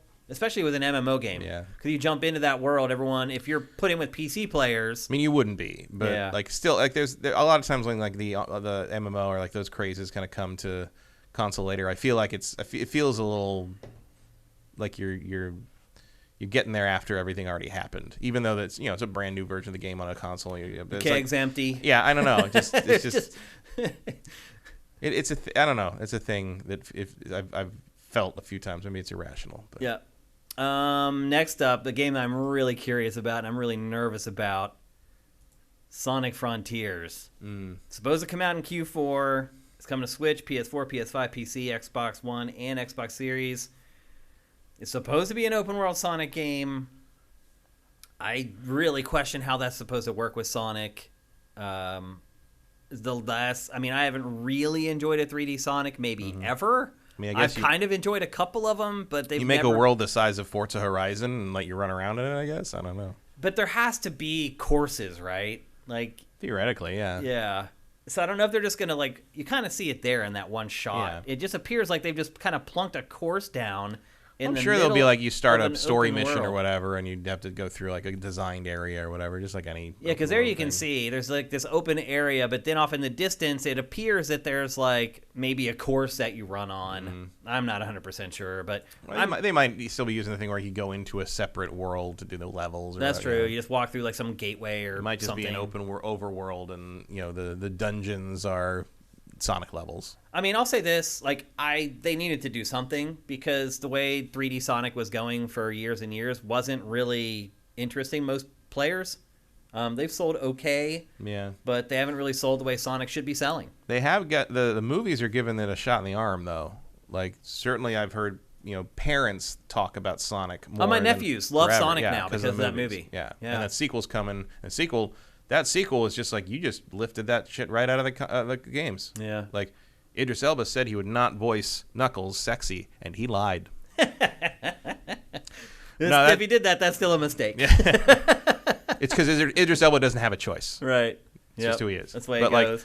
Look, I'm not a huge Sonic fan, but if I was a Sonic fan, I feel like if I was watching the trailer for that second movie, I'd be like, holy shit, they made a Sonic the fucking Hedgehog movie. That is Marvel Cinematic Universe fidelity, Sonic movie making. Absolutely. And what a change from that first one where they put that trailer out. We all had existential horror from the weird design of Sonic. What a difference. Here's funny. This is funny from our chat. So one person says, "How is Sonic still alive?" And then 3 comments down, "The last 3D Sonic game was a blast to play." Yeah. I can't shows remember what's the last 3D Sonic game? Was that Sonic Boom? I don't even remember because they all just Sonic Boom was awful. Sonic Boom was literally unfinished. Was that the subtitle something with Lyric or Rise of Lyric or something? Yeah. I'm glad you had fun with the last Forces. Sonic Sneaky. I never played Sonic Forces. I honestly haven't had fun with the 3D Sonic game. A ton of fun, maybe ever. Some have been not quite as bad as others. Yeah, but I like the adventure ones. I didn't at all. Well, I wouldn't say at all. The first time I played Sonic Adventure 1, the first hour, I was like, wow. And then not I liked so much, Adventure wow. 1 and 2. Adventure loses a lot of steam when you have to play as Big the Cat. Yep. And I did finish it in Japanese back in the day. But I think the last, I guess, does that count as a 3D Sonic? Sonic Generations? Yeah. When it had 3D levels as well as the 2D level. That was my favorite Sonic game probably since the first one. Yeah. I really liked that one. It had a mix of 2D Sonic and 3D. Colors was good. See, I didn't play the remake though. You say good, I say not bad. Well, there is a curve when you're dealing with Sonic. For sure. But again, that's coming. Sometimes it turns into a loop, and you end up back where you started. That is coming to everything, and right now it's scheduled for Q4. We'll see if it makes it or not. Next up, Final Fantasy Origin, Stranger in Paradise, or whatever the hell the subtitle is. Stranger of Paradise. Final Fantasy Origin. Just go watch Phantom of the Paradise and don't play this piece of shit. Yeah. This is coming out March 18th. It is coming to pretty much everything but Switch, like almost everything else we're talking about. It is essentially Final Fantasy Souls. It's Final Fantasy character action. Yeah, basically action RPG. That's kind of challenging. You can only take a few hits before you die. I wouldn't say it's as hard as Dark Souls, though. I made progress through this game pretty easily. Chaos. Yeah, but And then what is the story again for this? It's like part of the first. It's like the first. It's a retelling of the first Final Fantasy side story, kind of though. But no, it's the main. It's the characters. It is the main... Like the main villain from the beginning of Final Fantasy 1 is in this trailer. But is it the same story though? Like it follows the same plot? Yeah. I mean, look, the Final Fantasy 1 barely had a plot. Right. So like you can do whatever you want. Kind of. It gives you some room to extrapolate a little bit. As long as you hit those like 5 story beats, you can do whatever you want in between them. So I think that's what they're taking advantage of. Yeah. I know they revamped a lot of it, but that first demo, like, I physically hate this game. I didn't enjoy playing it too much, and just the aesthetics of it, and it's made by Team Ninja, so the combat's okay, but like the story and the writing and the voice acting and everything's just kind of a little off. I don't know who this is gonna appeal to. From what I can see, every Final Fantasy fan in the world, because everybody's freaking out about this thing. Okay. Yeah. I just figured most of the reaction to this is very positive from what I've seen. Wow. I just figured Elden Ring would take over whatever hype this game might have, but I think the audiences are very different. Okay. And it's coming soon too. It's coming like a month after, not even a month after Elden Ring. It launches March 18th. I don't know. We'll see how it goes. That's the bad guy, the guy that just jumped at the camera. Yeah. Next up, Garland, I think his name is. Talked about this a little earlier. Suicide Squad killed the Justice League. We've been waiting for how long for this game from Rocksteady? 5-6 years now? I mean, if you want to go back to when Arkham Knight came out, that was 5 years. 7 years ago. Was it 7? 2015. Yeah, I guess that is 7 now. Holy moly. Yeah. So they've been I know everyone thinks it's still 2020, but right, yeah. It's shocking that it's taken this long for this game to come out. Like, they've been working on this forever. I'm excited for it. I think it looks cool. Like, I like cooperative games. It is next gen only, so it looks really, really good. Yeah, it does look very nice. The footage that we've seen of the gameplay so far, we have yet to see raw gameplay of this, I should note. Yeah. We've seen in-engine cut into things trailers that I assume are part of the gameplay. And that stuff looks real slick. Yeah. I'm not a huge Suicide Squad fan, but I will say this. The characters do seem different from each other. Like, extremely different from each other to play as. And that's good for a cooperative game, I think. I'm pretty excited for this game. It is pretty much set in stone to come out this year. They reiterated it again not long ago at the Game Awards that is coming out in 2022. It was originally supposed to come out, like, really early 2022. Now it's, like, mid-2022. But you're not excited for this. Is it because of what happened with Rocksteady's last game? Somewhat. Also, like, I don't care about the Suicide Squad, really. I like Harley Quinn, but I think this roster is incredibly boring. Deadshot is not interesting to me. Captain Boomerang is not interesting to me. King Shark is funny, but I don't think that, like, I don't like playing big bruiser characters, so he's not an interesting character to play as to me. Like, basically, I'm going to play Harley Quinn, and that's about it. Yeah. And, like, I at least think that the roster should be bigger. Like, there should be more characters to choose from. Maybe there will be. Maybe that'll be the DLC plan. But, like... but, I mean, they have to be in the Suicide Squad, right? Yeah, I mean, there have been literally dozens of characters in the Suicide Squad in the comics. Oh, I didn't know that. Yeah, the Suicide Squad's been around since we were, like, 10. Yeah, I know it's been around a long time, but I just assumed it had that same core of characters the whole time. No. I've not read the comics. It predates Harley Quinn by years and years. Yeah. Because remember, Harley Quinn was created for the animated series in the 90s. Right, where she was great. And Harley's interesting in that she has not changed too much since her original inception. Like, that character was just a home run from the beginning. Well, it's a great character.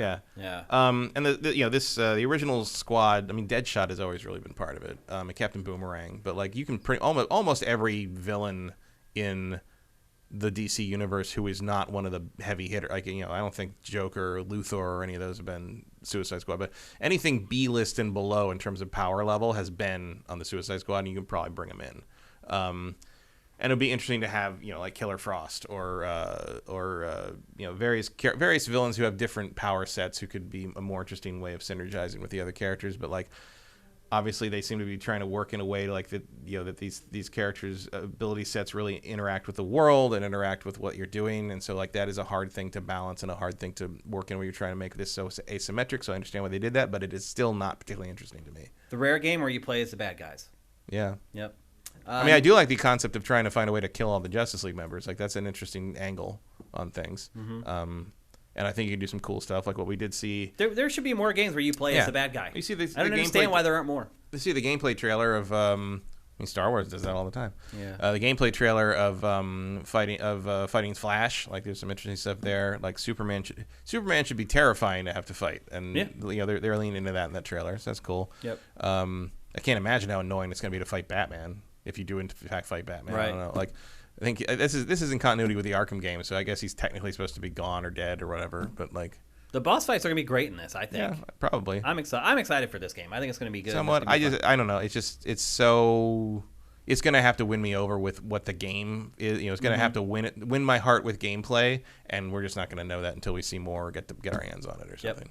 Yep. Next up, Teenage Mutant Ninja Turtles: Shredder's Revenge. This is right now only announced for Switch and PC. Another game that I suspect will be eventually announced for other platforms. For some reason, right now it's just PC and Switch. Obviously, the next installment in the classic Teenage Mutant Ninja Turtles 2D brawler franchise that I know from the arcades. Mm-hmm. You probably know them from the arcades as well. Obviously, most of our audience has probably never been in an arcade. Arcade or the 16-bit era. All those. Yeah. They had Turtles in Time and a lot of hype Manhattan around this. Project and stuff. These games were a big deal for a long time, and a modern reimagining of them is really cool. Like there's some depth to the combat in this. You can see it from the footage. Yep. I'm pretty excited for it. I did grow up playing the Teenage Mutant Ninja Turtle cooperative arcade game way too much. I spent way too much money on it. And a lot of people were excited about this. It's been getting a lot of page views on Sifted. For whatever reason, the Turtles just resonate with folks. Turtles forever. Yeah. Like it's certainly at the time, if you were going to pick one of the franchises to last for 30 years, Ninja Turtles was probably not one of the ones people would pick. But there's something about them. And the other thing about them is, like, if you watch the other animated shows that have come with them over the years, like especially the recent Nickelodeon ones, like they reinvent these characters to work in with whatever's all happening the time. at the time. Yeah, these characters have they were been able to mutate, and then they were a skateboarder, and then they were able to change these characters to be what they needed to be for each new generation, each new wave of kids watching them. Yeah, it's true. And they did it really, really well. And Peter Laird sold them to Nickelodeon for not a small reason. Like Nickelodeon knows how to do that. Yep. And these characters probably last forever now. Yep. Pretty amazing. And they've now become, of course, like people who grew up with them introduced them to their kids, and now the whole family loves Ninja Turtles. So that is how you build a brand that lasts forever. Yep. Switch and PC, no release date yet for that, although I think it's pretty safe to say that it'll be coming out. Yeah, pretty easy to be this year. Yep. Also, if you haven't read the IDW Ninja Turtles books, do it. If you like Ninja Turtles. Okay. Like they're solid reinventions, I think. A new story with them is good. Okay. Next up, Tiny Tina's Wonderland or Wonderlands. I always get this wrong. I think it's Wonderlands. It's like a USB port. I always end up putting it in it's 50-50, and I always put it in the wrong side up. This is made by Gearbox. It is kind of a spin-off of the Borderlands franchise. We've been hearing rumors that there may never be another Borderlands game. I think Pactor actually mentioned that in one of his episodes. And so this may be all the type of stuff that we're going to get going forward, these kind of spin-off things. This is also a little different too because it has like high fantasy elements in it, more like RPG elements in it than it's her tabletop campaign with the characters, which is fun. Like, are you excited for this? It's just kind of it's not really getting me hyped. No, I feel like the early part of the year is packed enough that I would probably find no real use for this.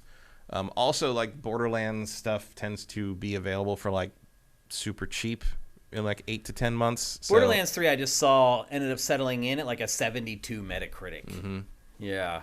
It hasn't the last one did not do as well as they had hoped, either financially or critically. Like the Tiny Tina character. I've liked her, the RPG parody stuff they've done with the character in the past. Like that was DLC for 2, I think.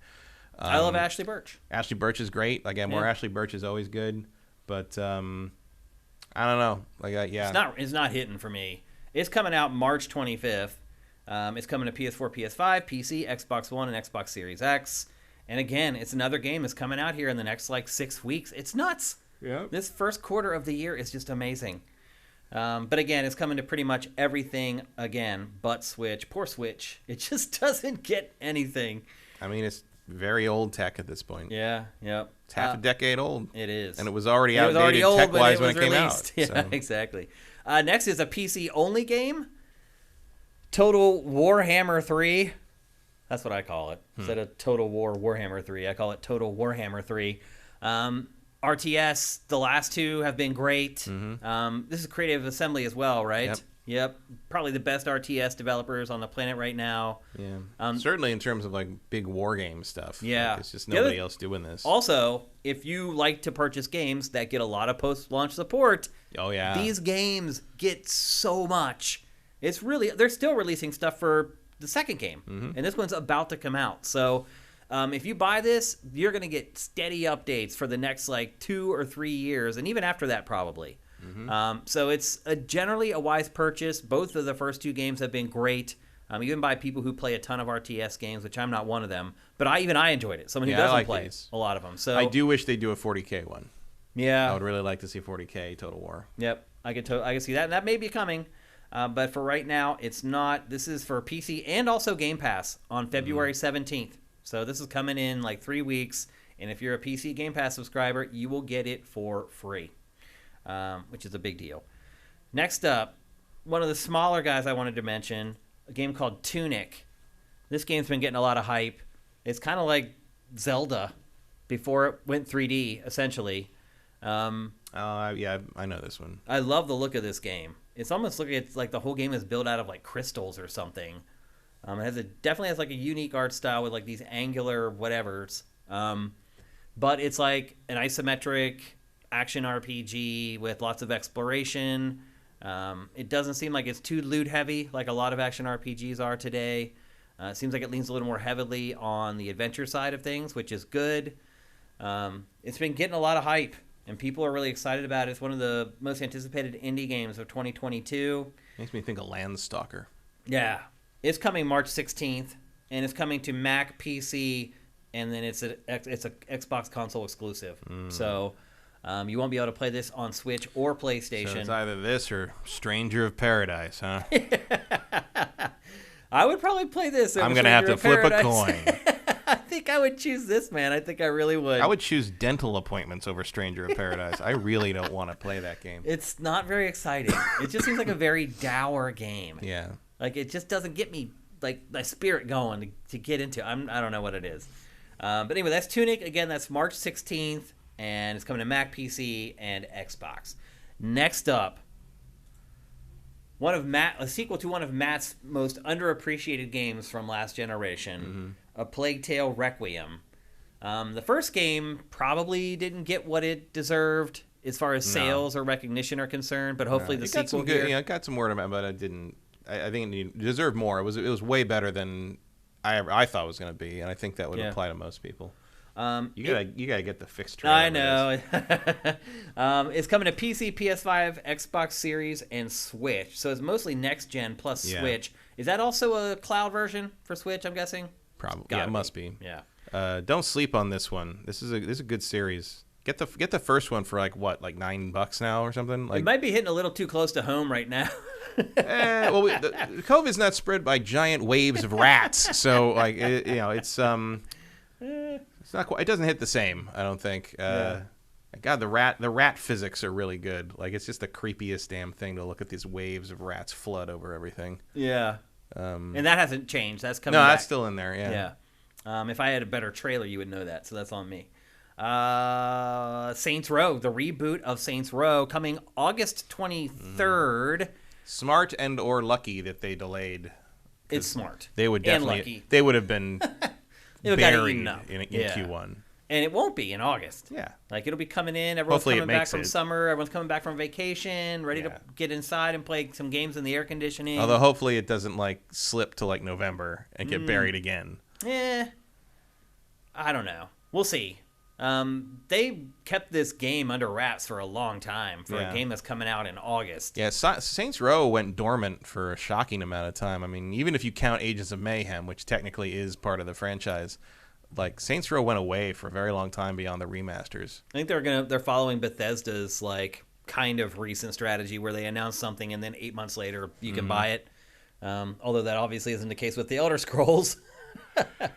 Yeah, well, I maintain that the Elder Scrolls Starfield announcement was because they knew what Fallout 76 was going to end up being, and they needed to distract people. Yeah, they needed to give people something else to look forward to, so they knew that this wasn't all that was there. Mitch is asking you in chat, does this come off as too realistic for a Saints Row game? No. Yeah, I don't think Saints. Well, I understand why people had that impression from the first trailer, but the latest stuff, no, it looks very much in character. Yeah, I mean, it looks goofy as hell to me. Yeah. I mean, that's what Saint Row's all about. Like, it's a realistic art style for the characters, but I don't mind that. I think maybe people are worried because the first trailer's kind of serious instead of being funny. But this trailer's not. I mean, there's still some humor in it, and you can see all the lore stuff. I mean, they've got the tech from the Altor stuff, and it's all there. I think it's gonna this trailer almost was it this trailer? This is the first trailer. Yeah. The second trailer, the more recent stuff, like they are intentionally showing all the wacky it's stuff. It's more and goofy. People in mascot suits. This is trying to tell a little story and set up the game. But the gameplay trailer that Matt is talking about, it absolutely has a lot more of the shenanigans that you would associate with Saints Row. I don't think we have to worry about that. I think you just have to worry about whether you've liked Saints Row in the past or not. Yeah. Yeah, and I mostly have. They're fun games. They're different. And hopefully they've improved sort of some of the general gameplay stuff. And there's always that thing where it's just like, I thought I got a headshot, but apparently I didn't in those games. Yeah. Tighter gameplay would be a good evolution for the series. But in general, I'm definitely anticipating this one. I love the Saints Row games. Yep. That's August 23rd, as we said. PC, PS4, PS5, Xbox One, and Xbox Series X and S. Yeah, and it says apparently it has the most robust character creation of the whole series, which is saying something because those character creations, in some, especially in 2, have had a lot of and like I'm hoping finally the return of inner and outerwear. Because in 2 you could layer clothes, like you could put a shirt and then you put underwear and then and then shirt or pants and then a coat and then like an over thing. Like you could really put stuff on, like, and like they changed it to more like standard outfits for 3 and 4. Yeah. So I'm hoping they bring all that the granularity of the dress up back for this one. Okay.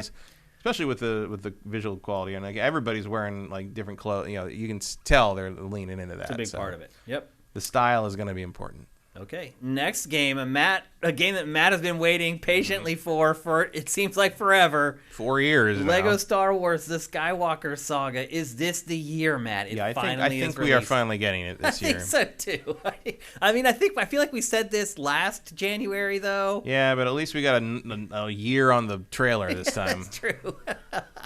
Yeah, I mean, this game has been in development for like 4 years. I'm guessing way longer than that. It's going to be the greatest Lego game. It looked ever. Almost done when we saw it in 2019 at E3. Like, this game's been in development like 6-7 years. I don't understand it. I don't know. Maybe when we play it, we'll be like, oh, okay. Now I get why this took so long, because you had to reinvent the wheel a bunch of times. But finally, it never takes Traveler's Tales, or TT Games now they're called, this long to make these games. No, but it does feel like this is like the end of Star Wars for them. It does feel like we are making the ultimate Lego Star Wars game, and that is going to stand as Lego Star Wars forever. Yeah. Until we make a Mandalorian game. It looks pretty damn good. Yeah. I'll say that. It is coming to PC, PS4, PS5, Switch, Xbox One, and Xbox Series X and S. And in this case, I think it will run natively on Switch. I don't think it'll be a cloud version, but we'll see. These games I don't know. They look pretty good now. They do. Yeah. I don't know. I mean, some of that stuff, the open world, that Coruscant stuff looks really cool. Yeah. It's looking good. I mean, that's good. Yeah. It's funny to look back at the original ones and just see how far they've come. Yeah. In terms of what they were versus what they are now. Even the ones that are still focused for kids are like pretty elaborate things. Yeah, absolutely. Next up. Dead Space remake. That's supposed to come out this year. Yeah. Like do you Halloween think it's coming out this year? I think they're trying. I don't know if it will. I highly doubt it does. I think if they can make October, they will. Otherwise, it'll get pushed. Yeah, I would be really surprised if this. It's a good Halloween game, though, if they can do it. Oh yeah, absolutely. And then you're left in the conundrum of: do you wait till next Halloween to release it? Right. Or it puts you in a tough bind if it doesn't get out in time. I don't know. We see nothing of this. This is a CG trailer. It has nothing to do with what they've been working on. They said when they put this out that they had just really started like full production. Yeah. I really struggle to think this game's coming out this year. But it's slated for this year. That's why we included it in the roundup. Yeah. I don't think we included it in the draft. So nope. As you will find out shortly. Next up, Company of Heroes 3. This is another PC-only game that I wanted to make sure to include for our PC-centric players on Sifted. This is coming in the fourth quarter. This game has been in development for quite a long time. Or so the Germans would have us believe. Right. I don't know if I feel like it might slip. Yeah. I looked at this on the draft, and I was like, because I love Company Heroes. Yeah. And I was just like, I wanted to include it, but I just don't know. Anything that's in Q4 for me, I stay away from it in the draft anymore. Yeah. It's just there's too much chance of it not making it. Is this still Relic, or is this somebody else? I believe so, yeah. Yep. Relic is the other RTS developer that just has knocked out. I wish they're good. Yeah. Wish Dawn of War 3 was better. That's why I said Total War 40K would be cool, because the Dawn of War series seems to be over more or less. Although I heard they were maybe doing a remake of the first one, which would be interesting. Yeah. If you like RTS games, this is a pretty good year for you. Yeah. There's going to be 3 or 4 good releases. I imagine there'll be some good DLC for Age of Empires 4. Absolutely. Yep. Yeah, it's going to be a good year for you if you're a big fan of that genre, and it's been dry for quite a while here, so I can understand if you've been. This is another one thing I really like about called Company Heroes is this, especially the stuff that takes place in France. And they remember that the countryside there is beautiful. Yeah, and like the fact that the battlefields start with this gorgeous French countryside, and you just ruin it over the course of the game. Yeah. It's a nice little comment. Game looks real good. For an RTS, like the amount of detail and the characters and everything, pretty impressive. The Company Heroes games have always been like, oh, that's unnecessary, an amount of detail on that. Like you can zoom into those tanks and be like, what the hell? Yeah, even Company Heroes 2 still looks pretty darn good. It does. Yep, absolutely. And I remember how blown away I was that like it used like location specific damage on the tanks, and like where you shot them mattered, and like it had a little bit of action game to it, and when you're controlling the tanks and the vehicles and stuff, there was a little more to it than there was a tactical element that I really liked. So yep. Relic's great. And then the very last third-party /PC game that we're going to talk about in our 2022 preview is Hollow Knight Silksong. The sequel to Hollow Knight. Long-awaited sequel to Hollow Knight. Hollow Knight, I just checked yesterday, has like a 92 Metacritic average or whatever. It's the one that comes up in the it's like, has anyone done Metroidvania better than Castlevania or Metroid? And this is the one game that like just about everybody is at least, or Hollow Knight 1 is the one that everyone's at least willing to have the conversation about. Yep. And again, people have been waiting for a long time for this game. It was originally like DLC. It was going to be, and then it got so gigantic, they're like, no, we're just going to make a sequel. And that's what has added all the extra time onto it. But it was supposed to come out like at the end of last year. It was pushed into this year. Its chances are really high of coming out in 2022. And as Matt said, it has been forever since they started developing this thing. But another one of the indie games that you should definitely keep an eye out for in 2022. Matt, what a year this is going to be. So think back to last week when we did Nintendo, Sony, looking at the games that Sony has, Microsoft, and now all this. And I mean, I cut hundreds of games out of this. This is just the stuff that I was like, yep, got to make sure I mention that, got to make sure I mention that. 2022 is shaping up to be something really special, I think. And this stuff that we just showed you guys, most of you guys are going to be able to play it unless you're Switch. But I think if you're only a Switch owner, you've gotten used to that at this point. And we previewed Nintendo for you guys last week. So that's it. That wraps up our 2022 previews that we do every year. Hopefully it prepared you guys for the year to come. You know what's on the horizon. You can start kind of budgeting your money a little bit, trying to figure out when you're going to need like big amounts of money. I can tell you right now, you're going to need it for the next like 3 months. There's just so many good games coming out in the next like 90 days. Big contrast with last year. Yeah. Oh, this year, and it's because of last year. Because everything that got delayed ended up here. Yeah. And so I do wonder if some games that were scheduled originally to come out this year will then get pushed, and it just becomes this kicking the can down the road thing. I don't know about that. I feel like the 2021's games that got delayed were specifically because they were in a particular stage of development when the lockdown hit. And they had to navigate that. That was really the hardest element. Yeah. It was the hardest period of development to navigate while doing that, and I feel like the games that were originally slated for this year did not necessarily go through that. Yeah, they were able to adjust to it because they were not in the same critical stage of development. So like, I think the delay that we saw from that will be, unless we end up in that again, who knows? Get the fucking shot, people. I think unless we end up in another situation like that, most stuff will. I think you'll see the normal delays you always see from games because making video games is hard. Yeah. But I think it will get more or less back to quote unquote normal. I don't think we'll see a lot of delays because of that. I think that was specific to games that were in a particular point. I think every studio had to navigate how do you work under COVID. They've done that. Yeah. Now we all kind of know. Yeah. And a lot of people say they're far more productive working from home than they are in the study in the studio. And it means you can find the best talent and not have to bus them in from another city or country or what. Like everyone can work on these things around the world. Ubisoft already knew that. Yeah. Yep. Okay, that's it for our 2022 preview. Hope you guys have enjoyed how we stretched it out across the last 2 episodes. We didn't beat you over the head with it too much. Next up is our last topic for the live version of GameFace 285. So we're going to do this topic. We'll name that game, and then we'll do a little bit of Q&A. We'll close down the stream, and then we'll do our Sifted Fantasy Draft. And then after that's over, Matt and I are going to record an extra segment that will then be placed into the archive of 285. But for your purposes, live here on the stream, this is the last topic of this episode, and it is our predictions for 2022. Pachter already did his predictions. He did his prediction episode. He didn't. I think people will be disappointed in it, though, because it wasn't like, this is what I predict for Nintendo. This is what I predict for PlayStation. This is what I predict for Xbox. He looked at, like, big picture stuff, like what's going to happen with NFTs and the metaverse and all that kind of stuff. We're going to do, I think, predictions that you guys probably are more excited to hear about. We're going to tackle, like, the big three. In fact, I made sure that I made a prediction about each of the big three in my predictions. Both of us have 5. Matt, what is your first big prediction for 2022? I'm going to take a big, huge risk and say that PS5 continues its domination. Yeah, and not a risky pick there. No. I don't see anything changing that this year. We might be having a bigger conversation about that next year once Microsoft stuff starts coming out of the pipeline, and the year after that when the Activision thing starts paying dividends in terms of exclusivity. But like for 2022, I think PlayStation still has it all down on lock. It all, or you just mean over Microsoft? Over Microsoft at the very least, but I think Switch sales are going to slow down. They will. They should.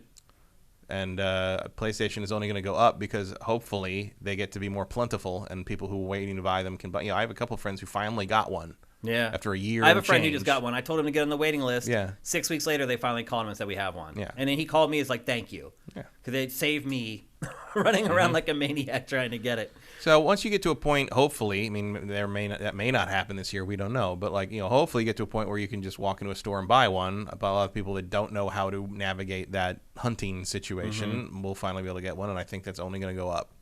Okay.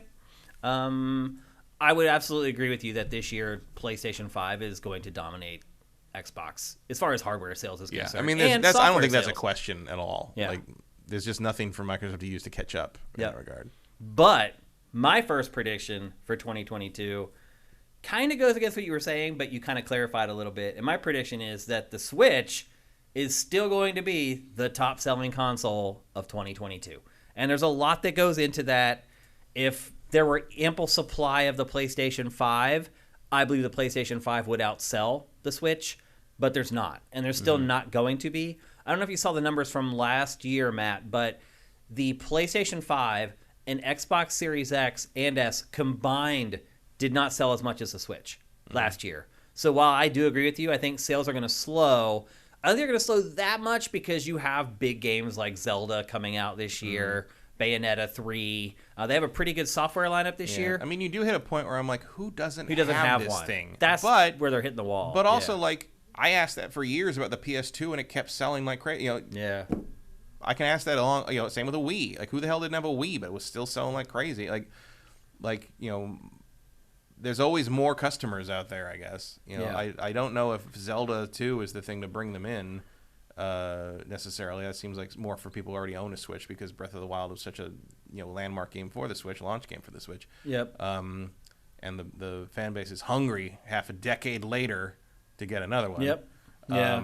But most people, as you said, have the console already. Yeah. I still think there's still some people people are clearly buying multiples. Yeah, I mean, some of my nephews, their Switches are beat up. It's crazy.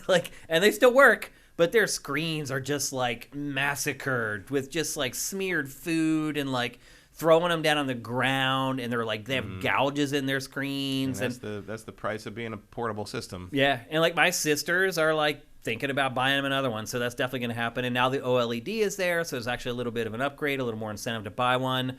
It's just, I said this last week, I did not see a single Switch on store shelves over the Christmas holidays. Not one. The demand is still there for it, and with a strong software lineup and no supply constraints, because again, the tech is so flippin' old that they don't have to worry about competing for chips with other electronics. All those factors, I believe Switch will be the best-selling console of 2022, despite the frothing demand for PS5 and Xbox Series consoles. All right, what's your second prediction for 2022, Matt? Second prediction is that E3 2022 is almost literally nothing. There's nothing. Because now we... So they're saying digital now, but you're saying that's not going to happen either. I'm saying that this week it came out that no, they didn't. They didn't say that. Oh, they didn't say that? They hinted that they would thinking about doing that, but there is nothing planned. Really? That is the word, that there's nothing planned for that, and it may not happen at all. Oh, wow. That might be the death of E3 then. If they have nothing. Yeah. Nothing no on presents, brand no at all. anything. Because you know Jeff Keighley. You know that he was on that phone. Oh, he's a shark in the water. He was already on the phone before they even announced it. He was making those deals. Blood in the water.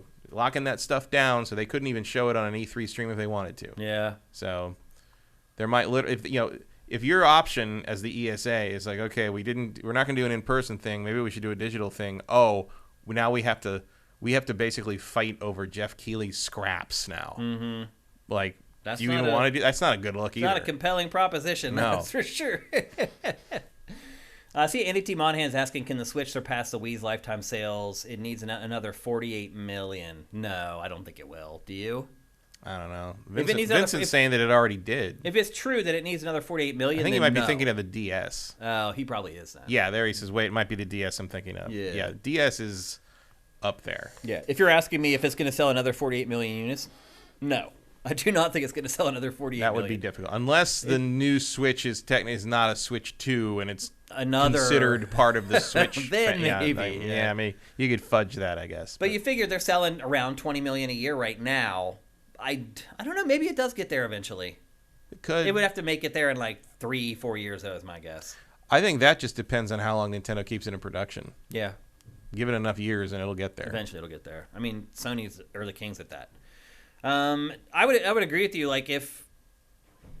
If there's no E3 at all, not even a digital version, then I would absolutely agree with you that E3 is probably dead. Mm-hmm. Because you're completely out of sight for 2 years after not having a show for 3 years. 4 years. That's untenable. Were it to come back as an event next year, it would have been 4 years since the last E3. Yeah, that's crazy, dude. It's funny that this B-roll of E3 2019 may that's the last be one, maybe. It. Yeah. The last real E3. It makes me sad. It just does. Okay, let's get happy. Actually, my next prediction may not make some people happy. My next prediction is that Rare's Everwild is going to be canceled. This game has struggled. Rare has struggled to say what this game is. The game itself has struggled to show what it is. They've outright admitted they don't know what it is. They rebooted it and started the whole thing over a few months ago. I just wonder how much, and I've made this call before even we knew about the whole Microsoft Activision deal. Mm-hmm. Even before that, I just wondered how much patience Microsoft was going to have for a game like this. That's very arty and is just kind of struggling to find its footing. They don't really know what it is. Rare hasn't really made a lot of great games for quite a while. Some people really like Sea of Thieves. I thought it was okay. I mean, Sea of Thieves has done well for them, though. It has done well. It's just, this is a very risky project to me. Yeah. I think Microsoft's kind of supportive of things like that, and especially if they've presented it to them as we don't know. We want to basically go on a giant fishing expedition to find what this game's going to be. Microsoft might be prepared for that, but it has been a while. Didn't they bring in someone to work on this from a studio that usually makes like really gory action games. That sounds familiar, but I don't remember. I think they hired who it someone was. from a team that was working on like M-rated stuff, and I was like, At any rate, how does that fit? I think it might. I mean, it's possible they might cancel because certainly they're not afraid to do that. Look at Scalebound. But like, I don't know. Like, if they're really angling for a prestige game from Rare, and especially because this would be like kind of Rare's comeback, and not that Sea of Thieves was bad, but like, this is for whatever reason, I think this is more in the lines of like what you would have hoped for an old Rare game in terms of like, oh, they did a new thing and it looks really visually striking. Nothing's got googly eyes on it. I would expect this from the Viva Pinata era Rare, not from like the N64 era Rare. Yeah. It would be nice to see this come to fruition, but it might be. Vincent says the designer of Alien Isolation. Yeah, there you go. Yeah, so the horror game developer moved over to work on this. I mean, unless there's a lot of stealth in it, which it does appear that there's some stealth there. Yeah, but who knows if it's there now? Like, the game just has no direction. Like, I can't even describe to people what it is. It seems like they've created a world and had to find a game in it. Exactly. So. Yeah, it's a game in search of a concept. Sorta, yeah. Unfortunately. So my prediction is that this game will never see the light of day, and it will eventually be canceled. I don't know if I believe it'll be canceled, but I could definitely see it just never being mentioned again at some point, which is pretty much the same thing. And just leaving us to wonder. Yeah. Yep. Okay, what's your next prediction for 2022, Matt? Next prediction is that a new mainline Mario debuts. When and how do you think that'll happen? I think that'll be happening in the second half of the year. I don't think it would necessarily come out this year, but I think we will see the next mainline Mario game this year. The time's right. Yeah, it's been a while. Yeah. It's been 5 years. Since Odyssey. It's been half a decade since Odyssey. It's time to show us what you're doing. Yeah. I mean, they should be ready to show it. I think they will. Yeah. I don't know if it'll come out this year. Probably won't. There's a possibility, though. But it could be. I mean, it would be fun to duplicate 2017. That had a Zelda and a Mario in the same year. Yeah. That was a good year for everybody, I think, including Nintendo. It shouldn't take Nintendo as long to create a new Mario game as it does to create a new Zelda. You'd think. So, honestly, Matt, I would not be surprised if the next 3D Mario does come out this year. I just wouldn't be surprised at all. I think a lot will depend on when Zelda is released. I think if Zelda ends up coming to like in August or something like that, then sure, like you get Mario out. Didn't Odyssey release in December, if I remember correctly? November. Was it November? So the timing could work out if you can get Zelda out a little earlier. It all depends on where they are with that project and when they're going to release it. But I would not be Zelda's release date will tell us one way or the other. I believe so as well, whether it's coming this year or not. Yeah. If they say Q4, then I would say no way for Mario. No, but I do think we'll see something this year. Yeah. Oh, yeah. Around E3-ish time, I'm guessing we'll see the first trailer of, I don't know if it'll be Odyssey 2 or who knows, maybe a whole new concept or whatever. I don't know for sure, but we are definitely due. I think it'll be a whole new concept, but I do think it'll incorporate sort of some of the stuff in Odyssey. But I think, expect something with the scope of Odyssey, but with some of the concepts of Bowser's Fury. Yeah, with the kind of pseudo open world stuff, like that kind of thing. I think that's the direct, because they've been playing with that direction too much for it not to be part of the plan. That makes sense. Yeah, and Bowser's Fury is pretty good. Yeah, I was pleasantly surprised by that. Actually, I thought it was pretty impressive. So there you go. Matt thinks that we'll see the next mainline 3D Mario game before the end of 2022. My next prediction for this year, and this may disappoint Xbox fans, just like my last one. Unfortunately, don't think I'm picking on you guys. I have other predictions later on that focus on other platforms. My next prediction, though, is that Starfield is a disappointment at launch. And I don't think this is all that far-fetched, because if you've played any other Bethesda games at launch, you know exactly where I'm going with this. The release date for this game is literally set in stone. It is in the trailer that you're watching right now, literally in the trailer, metal. Embedded in the trailer. So, from my perspective, I believe that it's coming on November 11th, no matter what. Yeah, and the other thing we know about Bethesda, I mean, maybe that philosophy has to change if they're owned by Microsoft's call. Right. Bethesda will totally release a broken game. Right. They have no problem with it. Yeah, and fix it later rather than miss a release date. I mean, it's done it all the time. Yeah. And so, to me, I have a feeling this game is probably not going to be quite as polished as people would hope it's going to be. It's going to be released anyway. Will people hate the game because of it? I think it'll be just like Skyrim when it launched. Some people will be more angry about it than others. Some people will be like... I mean, in the case of Skyrim, PS3 owners were angry because it didn't work. Right. But I don't think it'll be that drastic. I don't either, but I think it could still be pretty janky. Yeah, for sure. And we'll see how people react to that. Obviously, Cyberpunk 2077 still sold in the millions. But I do think that... But this is Game Pass, so you get to... Right. You get to experience the jank for practically nothing. For pretty much nothing. And that might help. Yeah. Let's be honest. It might actually make a difference. The fact that people are just paying for a subscription to play it versus paying the $70 to get the box version of it or whatever. But yeah, I don't have high hopes for Starfield at launch. I think it's going to show a lot of promise. And I think eventually it'll become an amazing game, just like Skyrim eventually did, that sells for years and years and years. I just think out of the gate, the prospects of it being really polished and really good and exactly how Bethesda wants it, I don't think the chances of that are good. So I think maybe just set your expectations down a notch for Starfield in certain areas. Like, don't expect it to be bug-free and crazy polished, but I think you can expect sort of the groundbreaking open-world design and some of the stuff that Bethesda's known for. Just, I don't think it's going to be bad. I just think some people are going to be pissed off when it comes out. And your next prediction, Matt? This is an easy one, but no Switch Pro. No Switch Pro. Like, we're not going to see a new Switch.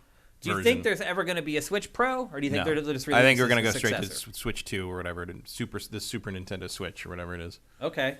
When do you think that's going to happen? I think we will get a new Nintendo console in 2024. 2024. Man, that's a long time to stretch out that OLED screen. It is. But you also think it's going to be the top seller of the year, so they're fine. Yeah. Yeah, I mean, it's not going to hurt them financially at all. There's no reason not to let that ride. Yeah.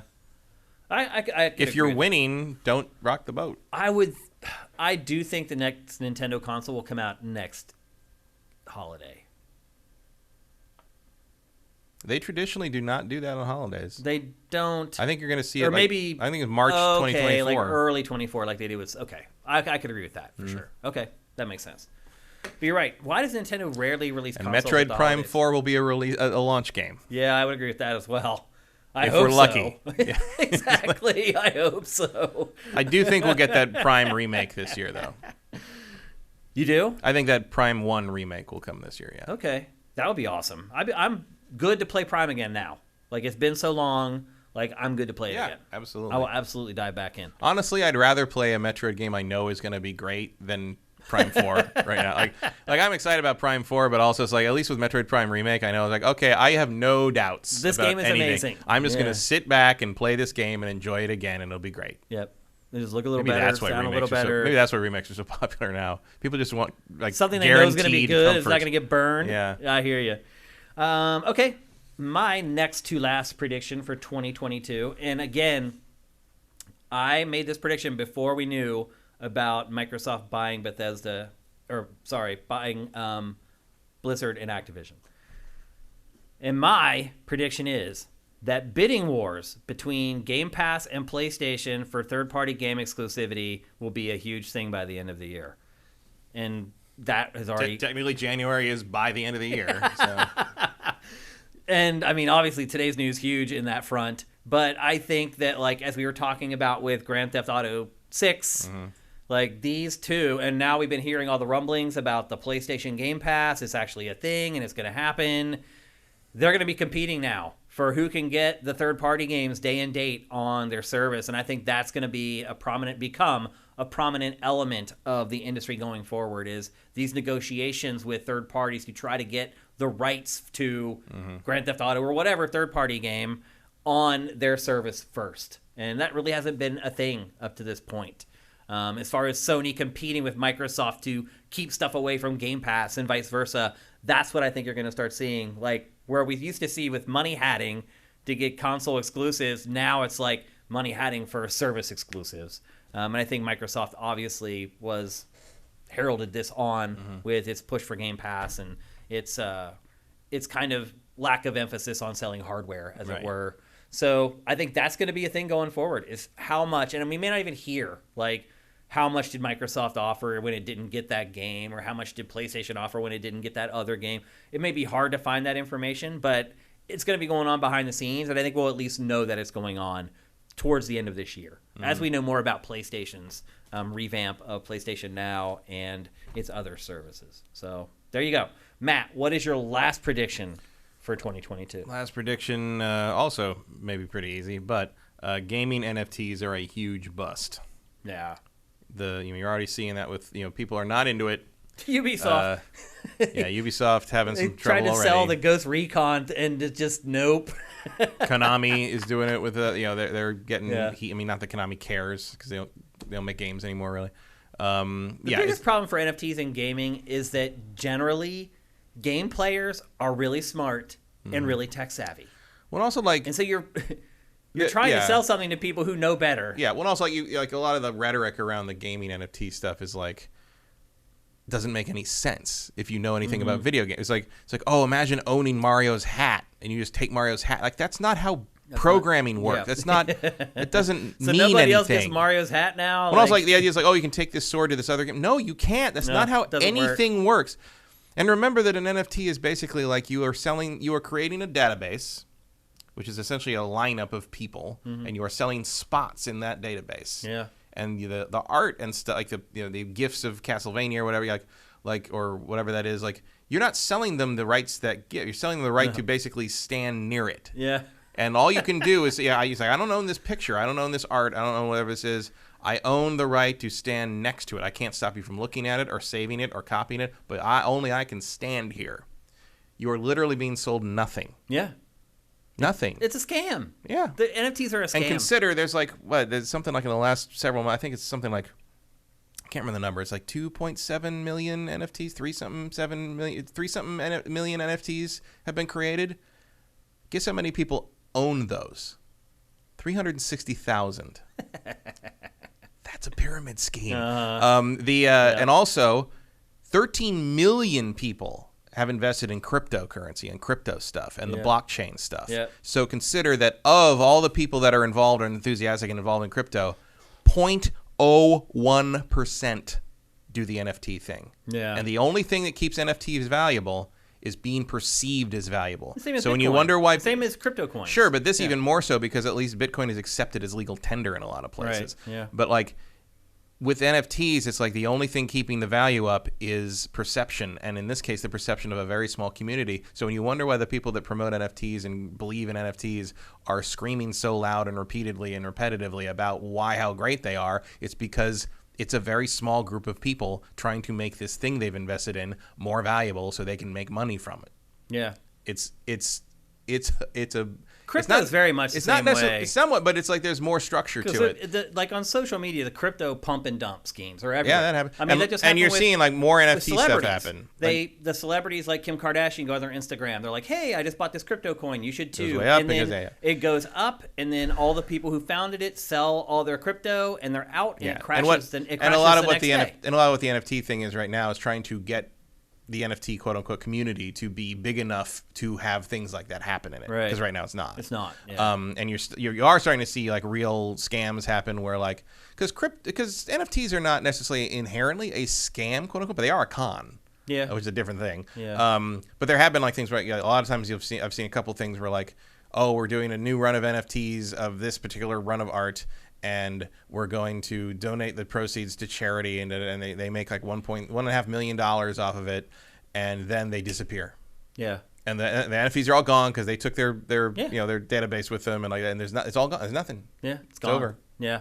Pactor, we just published an episode of Pactor Factor today, right before I came in here. As I said, I've been busy AF for the last 2 days, and it's all about NFTs. And his big contention is until there's one wallet, meaning you have a wallet that works across everything, across Apple, Android, whatever, wherever you go, until there's one wallet, stuff like that's probably not going to work. And that would have to be included in the wallet. Because right now, like one of the things I think people don't really always get is that the blockchain's involved, but it's not on the blockchain in the sense that like the database that you have bought that place in for the NFT, particular NFT run, is just a database somebody created and then made the blockchain aware of it. So the blockchain can confirm, yes, this person bought this place on that database, and then they sold it to this person. There's a record of that transaction, but like it's not the same thing.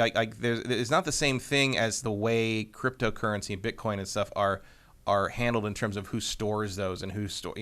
It's even less secure in that regard. And the question though of where they lean in, it's like, no one else can duplicate this space in this database.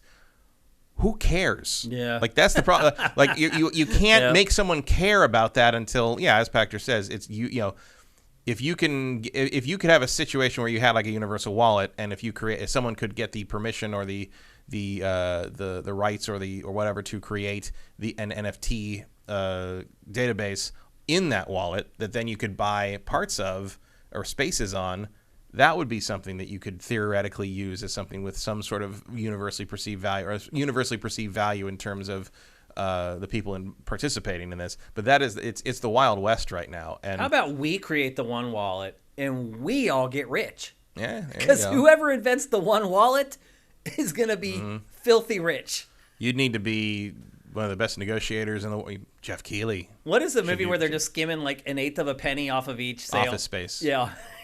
I forgot that was Office Space. Like, literally, you just skim. If you could just create the one wallet and you make 1/8 of a penny off each transaction. We could go hang out with Gabe Newell. Maybe. We still may not be rich enough to hang out with Gabe at that point. Right, but we would be making our money the same way. That's true.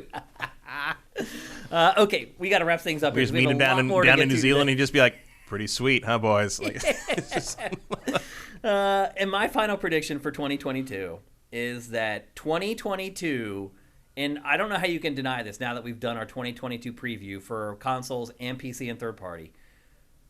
My prediction is that 2022 will rival 1998 as the best year for video game releases ever.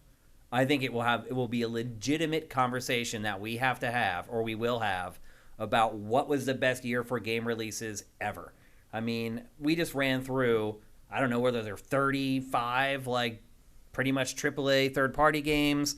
We ran through the first-party stuff from last week. This is going to be an amazing year for video game releases, quite possibly the best ever. It's going to be up there. It's going to be close. Some stuff still could slip. But there's also still a bunch of stuff we don't even know about yet. We don't know much about the second half of the year. Some stuff could slip too, though. Sure. It could change it. But, man, I'm just telling you, I've been doing this for a long time, and this year is shaping up just to the first 3 amazing. months of this year is better than like all of last year combined. Easily. Almost. Easily. Like it's Yep.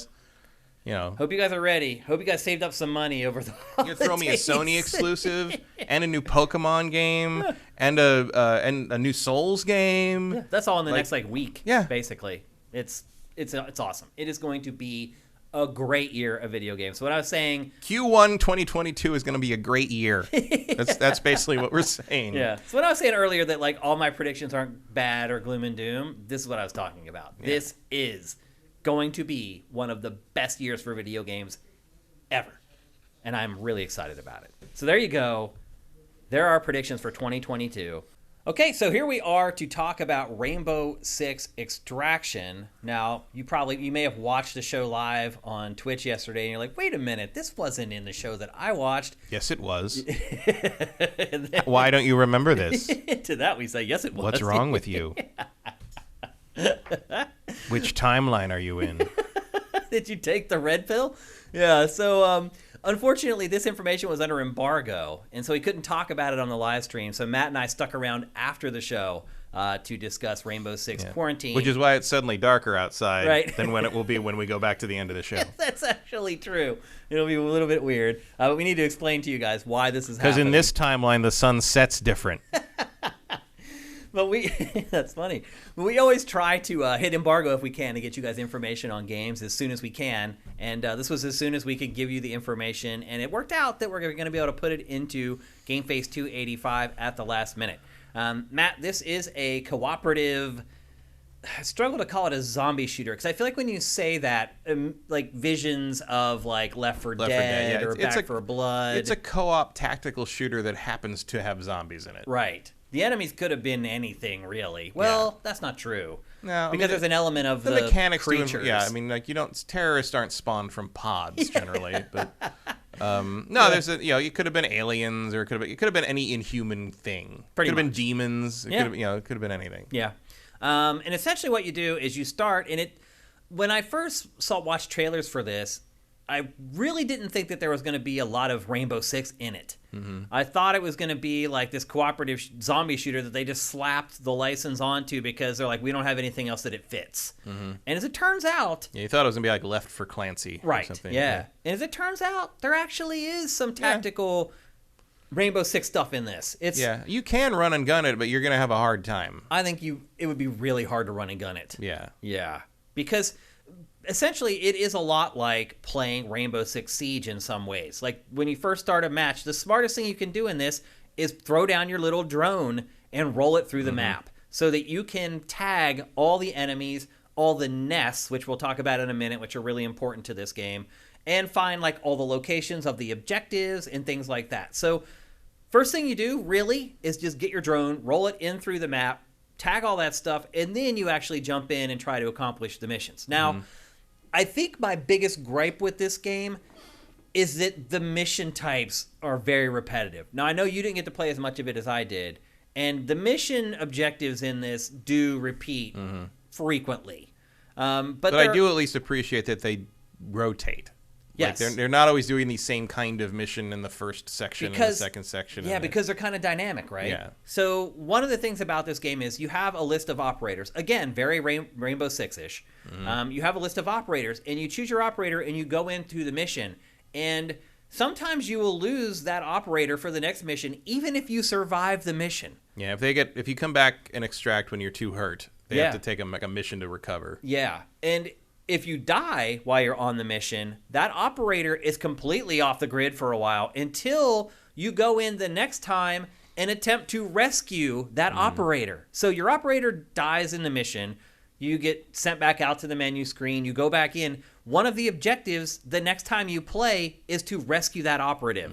And it's a thing. Yeah, they put them in a tree. Yeah, it's not like you just run in there and like grab them and pull them back out. You have to do a little mini game, basically. Yeah, it's like a mini game where one player grabs the operative and tries to pull them out of these vines, and the other character or another player shoots these pulses of like, is it electricity or blood or I don't even know, like some kind of energy sort of thing. Yeah, like these things start. It's held on by these anchors that then send pulses of power to the tree, and that pulls the operative back in, and basically you have to stop those pulses, and you can blow the anchors up, but they will respawn. But basically you want to blow those up to all at once enough that you have enough time to pull the operative out of the tree, and then take them to the extraction pod where they get rescued. Yeah, so you take them out to the helipad. You can do it single player. You can do it solo, but it's more difficult. Yeah, it's a lot more difficult. In fact, this whole game, playing it by yourself is extremely difficult, and I do not recommend it at all. No. Because you will get a good way into one of these missions and die.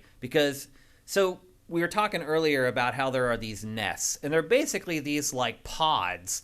They almost look like Bulbasaur, honestly, from Pokemon, that when you send your drone in, you can mark them. And what you want to do, this game is really all about stealth. Going in guns blazing, like I've tried it a couple times, it ended me real quick. So you want to send your drone in, mark all that stuff, and then creep around the map. And you want to basically melee these nests, because if you don't, if you fire your gun next to them and they wake up, they will spawn enemies, and that's how you die in this game.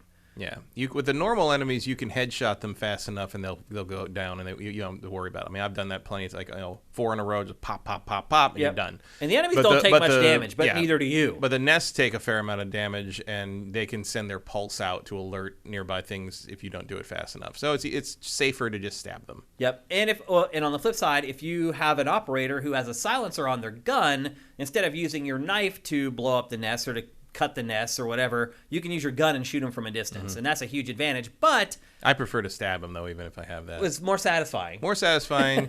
You know, a bunch of little XP things pop up on the screen, and it's just easier to sort of work your way through. Yeah. And that's really how this game is. It is a room by room, breach clear. It's not, I know I felt the same way. I thought it was just Left 4 Dead with Tom Clancy's name on it. It is not. It's not that. It's not World War Z. It's not Back 4 Blood. It really is like playing a cooperative version of Rainbow Six Siege, except the other team are like zombies. Yeah. That's the best way to describe it. Because it has sieges like wall destruction and all. Like Yep. The battlefield can be rearranged if you don't know what you're doing. Because one of the most popular mission objectives in the game, as I was alluding to earlier, they're pretty repetitive. One of the ones you see a lot is, hey, here's this thing, protect it, while swarms of zombies come in. And in those areas with those missions, you can go and like build like a wall or a door over an open doorway. You can fortify windows. You can do all the stuff that you'd expect to do in Rainbow Six Siege, but in the context of this cooperative shooter. There are like four different areas that you can play through, and each area has 5. I think there's one down. Is at the there bottom 5? Too. Well, the one is the post game. Okay. So I think there's like 4. There's 4 or 5 4 main areas. ones, and there's a different one at the bottom. Yeah, and each one of those has like 3 or 4 missions in it. It doesn't take that long to finish the game. Like, I think I've played 6 hours at this point, and I'm almost done. But it's a cooperative game, and you've played with different operators, because the other thing, too, is that every operator has different loadouts. Now, eventually, you can unlock different guns and different attachments for the guns. When you first start, though, when you're using those operators, one has a shotgun, one has an LMG, one has an assault rifle with a silencer, one has an SMG, one has just a pistol, but then has this other stuff that they can do. So it is very They've all much, got some kind of gadget that does something specific. So it is kind of that character-driven, like... And you level all those things up as you play, and you get other abilities unlocked as they level up. And there's like an experience track for the entire game that like levels up the organization. What is the React? React, yeah. We didn't even talk about the story. Yeah, levels up the whole organization, so you get perks that way, which unlocks new tech and things. The story, there's really the story elements in this. There are opening cinematics, and there are flashy like pre-rendered CG stuff. Like the first time you select menu items, right? And it's like, oh, you go to the tech tab, and it's like the leader of React walks through and talks to the lead scientist, and it's all flavor. It's just, right. Yeah, it's just window dressing. Yeah. After that, it all goes away. The story is that suddenly the Earth was overtaken by this weird growing parasite thing. And one thing that is cool about this game is that... Who hate America, I might add. They destroy the Statue of Liberty and the American flag. First thing. That's their first move. It is funny how like Europe is like, you want to know how we get the Americans engaged in this? We have it take down the Statue of Liberty. We ripped the head off the Statue of Liberty and killed a poor man buying a snow globe about New York City. Yeah. One thing that is cool about this game, though, is that ooze, that parasite ooze, grows dynamically throughout the level while you're playing. It's creepy to just stand there and watch it grow up the wall and slowly envelop like the whole room. Yep. And it slows you down if you walk in it, but you can shoot it. You're kind of like, why don't none of you have a flamethrower? Yeah, I know. Like, maybe eventually you get an operator that has one. There are, I think, 3 other teams of 3, I think, operators you unlock as you level up the organization. Yeah. And here's the other thing. I still haven't discovered it, although I got close. I got to one point where I only had like 3 operators left. Like, I don't know what happens when you run out of operators. I was close. Like, I got to the point because I bet there's something. It's just like, oh, randomly they pick one. It's like another team extracted this one, and you can use him now. Yeah, maybe. And we ran into problems. Or they're just like, start over, you loser. Yeah, we ran into problems with the netcode. Yeah, we had a couple of weird things there, which really sucked because one time I launched a game, Matt got dropped when the game was launching. I got put into the game, and I immediately wanted to quit because I wanted to play with Matt, and playing by yourself again is a fool's errand. And so I immediately wanted to quit, but when I quit, it penalized me. I lost the operator that I had taken into that map, and they took away like one of my other attributes, and there's no way around it.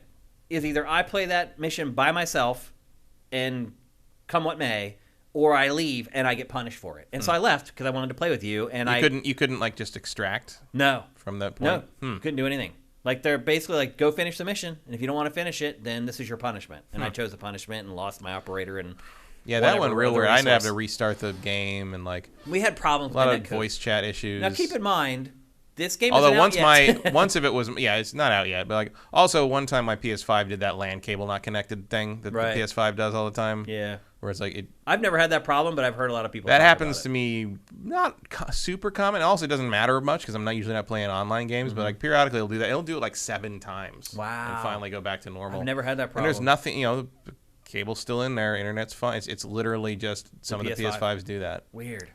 Hopefully they find a way to fix that because it's very annoying. If I played online games more, I would be much more irritated by it because it happens more often than I like. Yeah. How did you feel about this game in general, Matt? I more or less liked it. Like it, I don't care about multiplayer stuff too much, but and I certainly didn't care about another zombie game. But the stealth element worked, and kind of the individual operators did feel different, which I mostly noticed when I was forced to use other ones when one of them got killed or hurt. I thought the aiming sucks. I thought the aiming was pretty good. Oh, you liked it? It felt really sluggish to me. I was popping heads off like crazy. Okay. Even when one of them would attack you, I got a headshot on most of the guys who were jumping on you. So that partly is because their heads glow, which makes it an easy target. Yeah. But no, I thought the aiming was real good.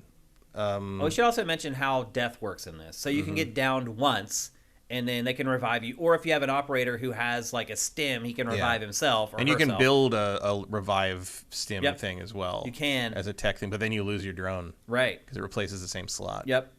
If you go down a second time, you're done. Yeah. And that leaves whoever's left to try to finish the mission. And they can actually... You can extract you. Your dead teammate. You can then pick up, take him out to the helipad, put him in the little pod thing, and he will get sent. And then you'll still get some rewards from the mission if you do that. There's lots of little cool nuances in this game. And there are way more elements that tied it into Rainbow Six Siege than I ever expected. It does feel very similar. My opinion, the gunplay in Siege feels way better. I feel way more connected to my guns in that game than I do in this one. I felt like in this, the aiming was slow. And maybe that's because I play a lot of Call of Duty. And then when I do play other shooters, I do tend to turn up the sensitivity a little bit. I like the aim to be more sensitive. And this felt slow and sluggish to me, particularly when I used using a shotgun or I never used a shotgun. Or an LMG. They were kind of sluggish to get around. But overall, I felt like it played fine. I never felt like I died because of the controls or anything like that. Yeah, it was always because there was guys got alerted and we didn't realize they were over there. And it's very easy because if you send your drone in, you're not going to get everything because the battery will die before you make it through the whole level. But it kind of gives you this false sense of security of oh, we already scanned this, so I'm good. And then you go running into a room, and sure enough, there's one sitting there, and then the zombies come in because you've alerted them with the nest. So I think I mostly enjoyed my time with this game, Matt. I liked that it was, one, it actually had some Rainbow Six flavor. Yeah. And that was surprising to me. And two, that it's different. Because I feel like every week there's a new cooperative shooter announced. We just did the 2022 third-party games preview for the year. How many cooperative shooters out of the 30-some games that we previewed were cooperative shooters? 8, lot. 9? Yep. A third of the games? I just feel like they're all starting to bleed together, but this one actually does feel and play differently. I had a lot of preconceptions about it before I played it. They were wrong. It plays differently and feels differently than I expected. And that's good because my expectations were pretty low. So I would say playing it, I like it more. But there's just something, it's very slow paced, very grindy. You have to communicate a lot with your teammates. Yeah, I wouldn't want to play this with pickup randoms. Nope. Because they'll just grief. They'll just run through and just trip all the nests. I can't even imagine pulling somebody out of a tree with randos. I couldn't either. How would you coordinate that? I don't. They'd have to be cooperating, basically. Yeah, they would have to. And we all know how that goes, people. Yeah. So I don't know how it's going to function out in the wild. However, this game is on Game Pass day one. So a lot of people are going to be able to try it. That's my Apple Watch. A lot of people are going to be able to try this for free, basically. And I would wholeheartedly recommend, if you are a Game Pass subscriber, absolutely download it and play it. Because I do think there are some people who are going to be like, I don't really like most of these cooperative shooters, but I like this one. I did like it. I don't know if I'd play it further because I don't have a group of people to play it with. But it takes up a little more space in the hard drive than I'd like. But no, it was fun. It has a little bit of the Division in it with the whole extraction thing and the risk reward. Yeah, and the thing push it a little further, get more tech, get you more stuff to upgrade your thing, and you can go push further next time. That's the rub of it. Yeah. The push your luck thing is sort of the key to the because each mission you have at least 3 objectives. Yeah. But the nice thing is that you can only complete one if you want and go back to the extraction point. But and the nice thing is because they wrote, the mission objectives do repeat eventually. There's not that many different mission types, but you're not always doing the same thing in the second phase of the mission. It's like you're gonna push on to the next thing. Like your decision. It's gonna be something different. Your decision to push on might depend on what that mission's gonna be, and it's different every time. So it's not like you're gonna get stuck at some point. Well, no, we got to get through this and succeed at this so that we can have enough, have enough life left to. Go in and do the stupid extraction thing next time. And they tell you what they are. Yeah. So it's not like you always know you're what you're going in into. blind. You know what you're getting into. You know whether you have a chance to complete the mission or not before you attempt it. And that's all you can ask, really. And there's some fun. That risk and reward I thought was pretty compelling. And I liked that. We sometimes it did go. I'll turn right over and go crazy. And one time we were supposed to capture an elite monster and they ambushed you. We didn't know where they were, and Sony came at me. So I just Shane went down, so I just ran, and I got to the helipad, and then I was like, oh, what do I? And I'm standing on this thing. It's like, oh, you got to hit this thing to trap the monster. And it came running out. It came just running out. I'm like, boink, and it's like fell over. I'm like, oh, that was cool. That's the part of the game we haven't mentioned yet, the biology part of it, where you're trying to figure out what the parasite is, and it's this whole meta part of the game. Yeah, and I actually didn't realize I could have gone back in because I'd killed a bunch of things clearing the way for that thing to come out. Yeah, I could have gone back in and picked you up and put me in the little capsule or whatever. That. Yeah. So it's different. Yeah. It made me think in ways that most cooperative shooters don't. And it's also there's an element that's interesting of it where it is hard and you can die fast if you don't pay attention. But hope is rarely completely lost if at least one person is up. Because the enemies, literally most of them, at least on the difficulty we were playing on, 1 or 2 shots are dead. Yeah. They're not bullet sponges where you have to fill them full of lead. You headshot them, they go down. Just pop, pop, pop, you can do it. And you're right, that helps balance it out. But I would say this too, it's hard. We hardly completed any missions, and we were playing on the easiest difficulty setting. And I played with Johnny Hurricane for a while, and we had trouble completing missions. It's not, even on the easiest setting, it is not an easy game. No. So you playing with randoms, good luck. I was playing with bros, and it was still challenging. And we were chatting, and we were on the voice chat. Yeah, if you got somebody just running through, setting off all the nests and stuff, you're just not gonna... Easiest game to be agree forever. Yeah, pretty much. If someone gets fed up and I'm tired of plodding along, and they just run through the map, it's over. That's all it takes, because you'll trip all the nests, and then they'll all come out, and blah blah blah. So I did have fun with it.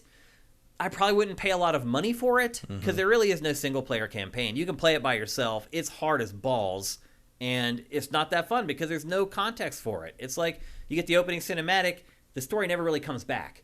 So you're just basically trudging through mission after mission if you play it by yourself. So there's only really value in this game if you do want to play with others, and it's a max of 3 players cooperatively. You have 3-player squads, which is perfect for the way the game works. But just stuff to know before you go in and decide to pull the trigger. If you're an Xbox Game Pass subscriber, or I think a PC Game Pass subscriber, it's going to be there day one. So you can just download it, give it a spin. If it's not for you, just delete it. But we cover this stuff more for the people who are thinking about buying the full version, maybe people who are PlayStation owners or whatever. Would you recommend somebody buy this, Matt?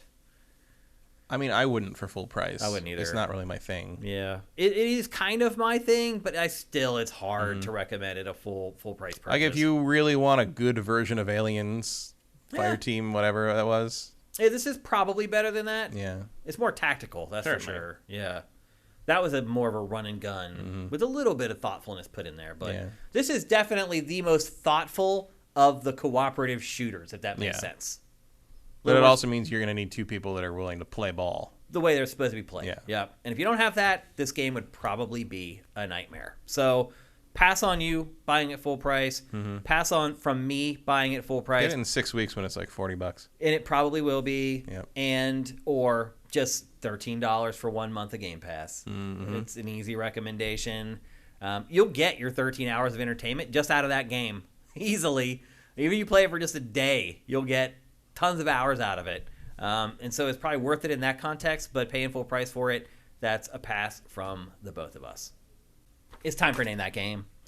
For those of you who don't know what Name That Game is, maybe you're new, you're checking out our live stream for the first time ever. Name that game. You try to beat Matt at naming a game. I give you clues. You try to figure out what the name of the game is.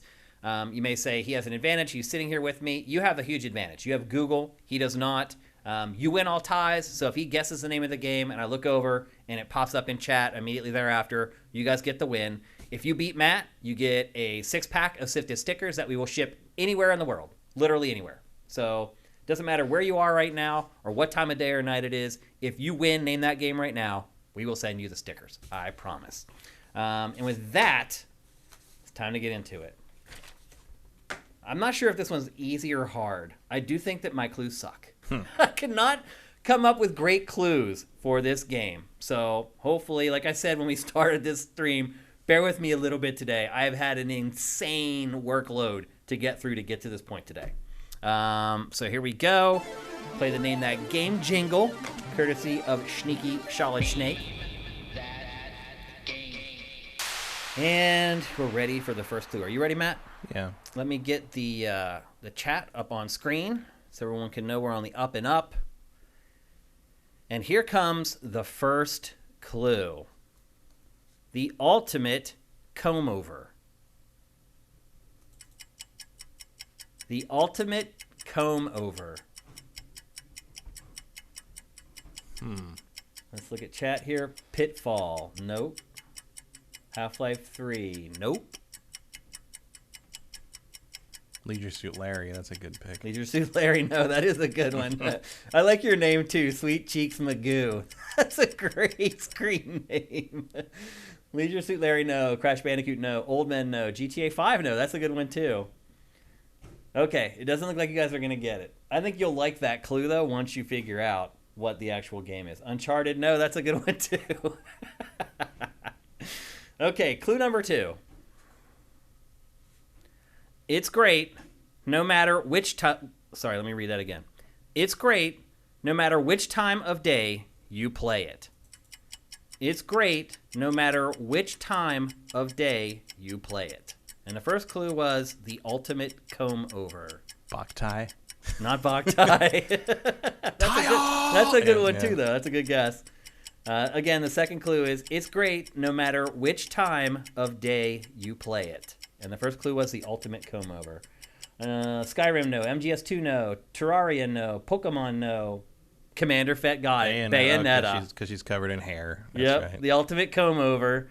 And then it's great no matter which time of day you play it. Which time. Yes. The rest of the clues, the next clue was Guns of Herb. Because you know her guns are called parsley, sage, rosemary, and thyme. The fourth clue was it wickedly weaves torture into the gameplay. The wicked weave is one of the moves, and then the torture moves there was another one. And then the final clue was instead of Beyonce, she is our Queen Bey. And that would have given it away, Bayonetta. Yeah. But that was good. Good job to get that. And it ties in with the comb part because Queen Bee.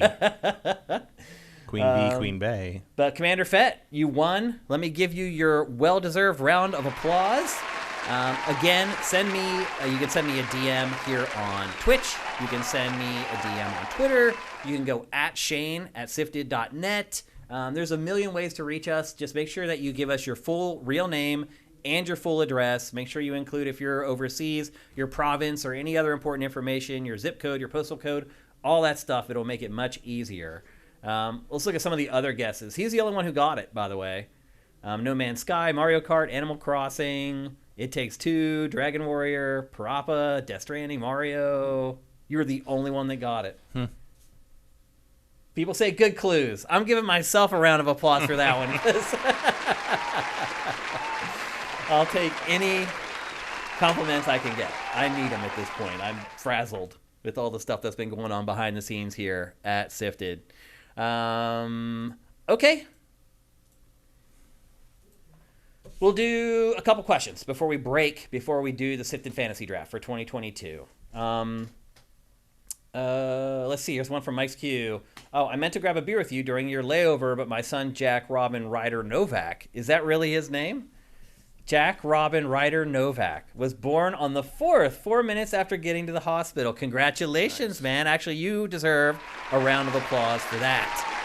Especially since with a name like that, he is definitely going to be a space commander. No doubt about it. He'll be in Mass Effect 7 or something like that. So congratulations, and I am sorry that we missed each other. He had sent me a message, and I did see it, but I was basically on call trying to get on a flight. Like, I couldn't go anywhere because we were afraid at any minute that Alaska Airlines would call us and be like, okay, you're on this flight here in 3 hours. You need to get down to D.C., blah, blah, blah. So I was basically just locked down at home for that entire time. JM Rain, thank you for gifting all those subs to the people who show up to watch the show live. That's amazing. Next question. One Supermaster Gamer, what do you guys think of the G4 controversy? Are you aware of what they're talking about? I imagine it's related to when, what's her name? Froke? Yeah, it was about a rant that she did about basically scumbag gamers. Yeah, being women in gaming, basically. Yeah. I stand with her. Yeah. It's bullcrap. I do see some people's point about G4 being the platform for that is a little sketchy because, let's face it, we kind of, in the old days, sort of helped create that environment. Well, here's one thing I would say, Matt. I would not say we. Like, I don't, like, if you go back and watch old episodes of X-Play. Yeah, X-Play didn't really do that. It's pretty benign. And that's what we worked on. Right. I will agree. Attack of the Show was typical lowbrow, dude bro, TNA. I mean, it's content. true. A lot of the counter, quote unquote, counter arguments to her rant have been gifts from Attack of the Show. Right. And Yeah. I can understand that. Yeah. But from my perspective, she's working on X-Play. So it's kind of like, I feel like it's comparing apples to oranges. Maybe I'm wrong. But she made a good point. And it's funny because they're running into the same thing that we ran into when we created X-Play, which was people could never understand that it wasn't Adam and Morgan reviewing every game. So what's happening to her is that people are saying, oh, your opinion sucks. You don't want to know what you're talking about. While she's reading a script that somebody else wrote. And Adam, who does the same thing, reads reviews and scripts that other people wrote because you don't have enough time to review everything. No.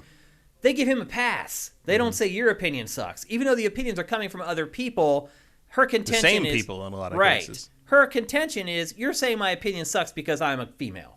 And she's probably right. Yeah. So those people can F off, as far as I'm concerned. And I know people are like, oh, you're going to lose your audience. Do you really want those people, like, as a part of your community? Yeah. And G4 has made it pretty clear that they don't. Yeah. So yeah. I mean, I understand the skepticism of it coming from G4 and that kind of thing. And G4, the new version of G4 does need to prove that they do stand behind her and do, you know, I have no doubt that she believes what she's saying. I believe the other hosts when they say that they stand with her. I think she's completely correct. But, like, G4 as an entity needs to now prove that they are going to put their money where her mouth is. I think another thing, too, about working with talent is, and I don't want to blame anything on talent, but talent a lot of times get what they allow.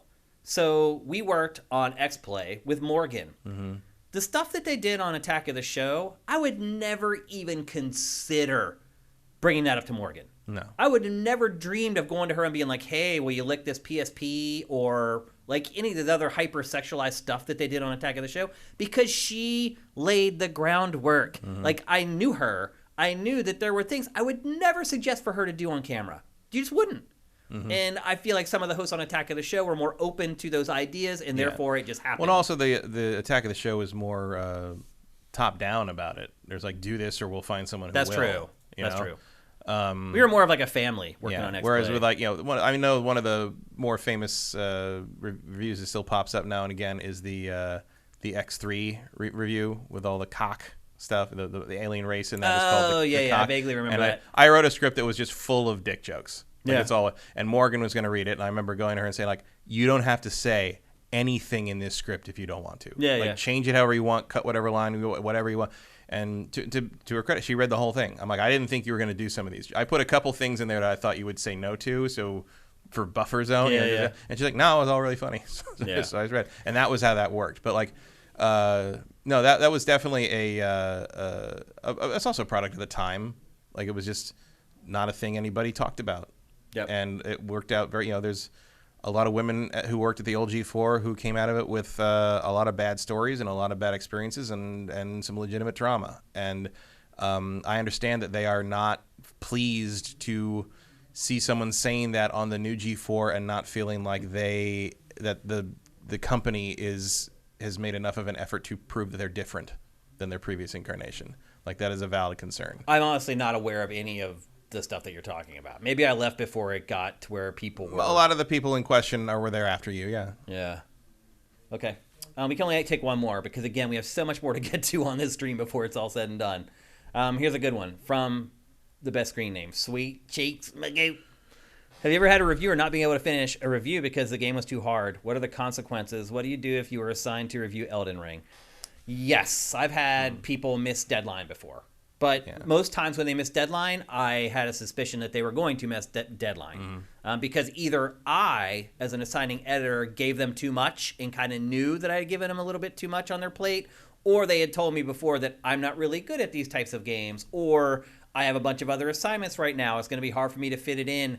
So as an assigning editor, I would often have a pretty good idea that they were going to come in late. As far as the consequences are concerned, like if I know that and then they in fact do not get it in time, there's no consequences at all. If a writer or a freelancer tells you that they're going to get it done, no problem, and you give it to them instead of somebody else, because a lot of times I would talk to a freelancer and be like, hey, I have someone else who can handle this. So if you're tight on time, you don't think you're going to be able to get to it, just let me know and be honest with me so I can get it to somebody else. Because all that matters to me is that we get it up at embargo.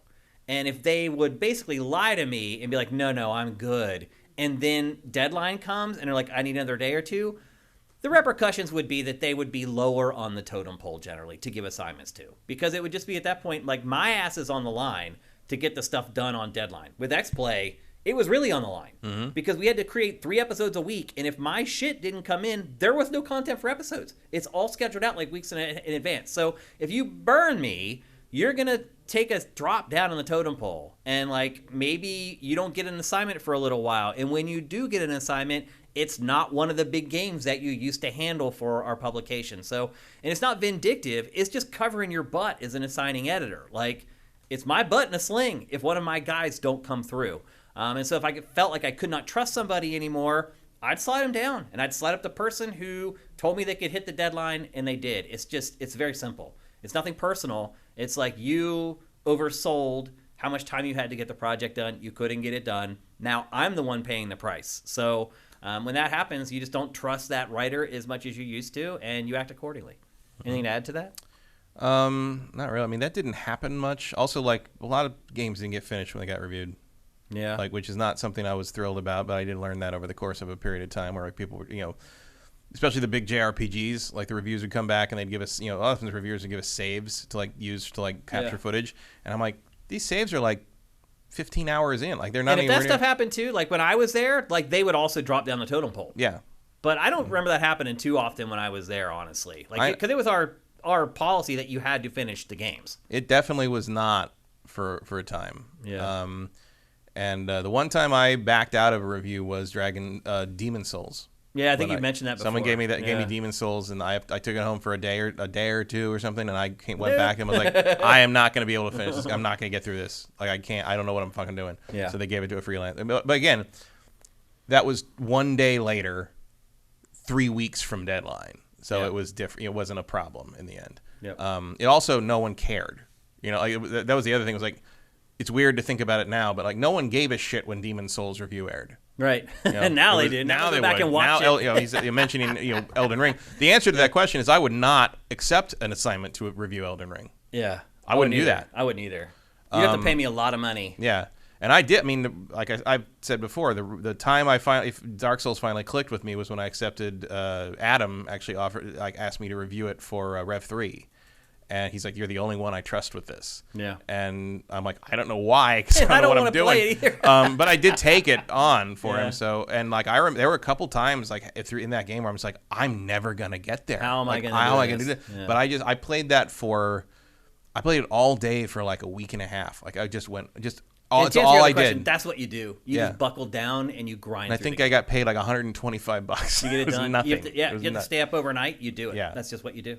It's your reputation. And it all worked out okay. More or less, I finally, there was a point where I'm like, oh, and then like, I'm glad I did it because it gave me one of my favorite genre, I don't know what you call it, like sub-series, I guess. Mm-hmm. If you want to count Bloodborne and Sekiro as kind of part of that. Yeah. So I'm not sorry I did it, but that is a rare happy ending to that situation in a freelance review situation. Yep, absolutely.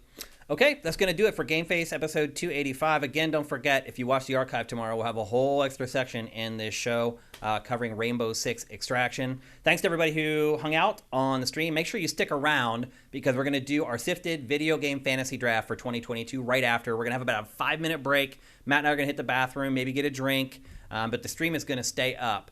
So if you need to hit the bathroom or get a drink, you can do that as well. We'll be back in about 5 minutes.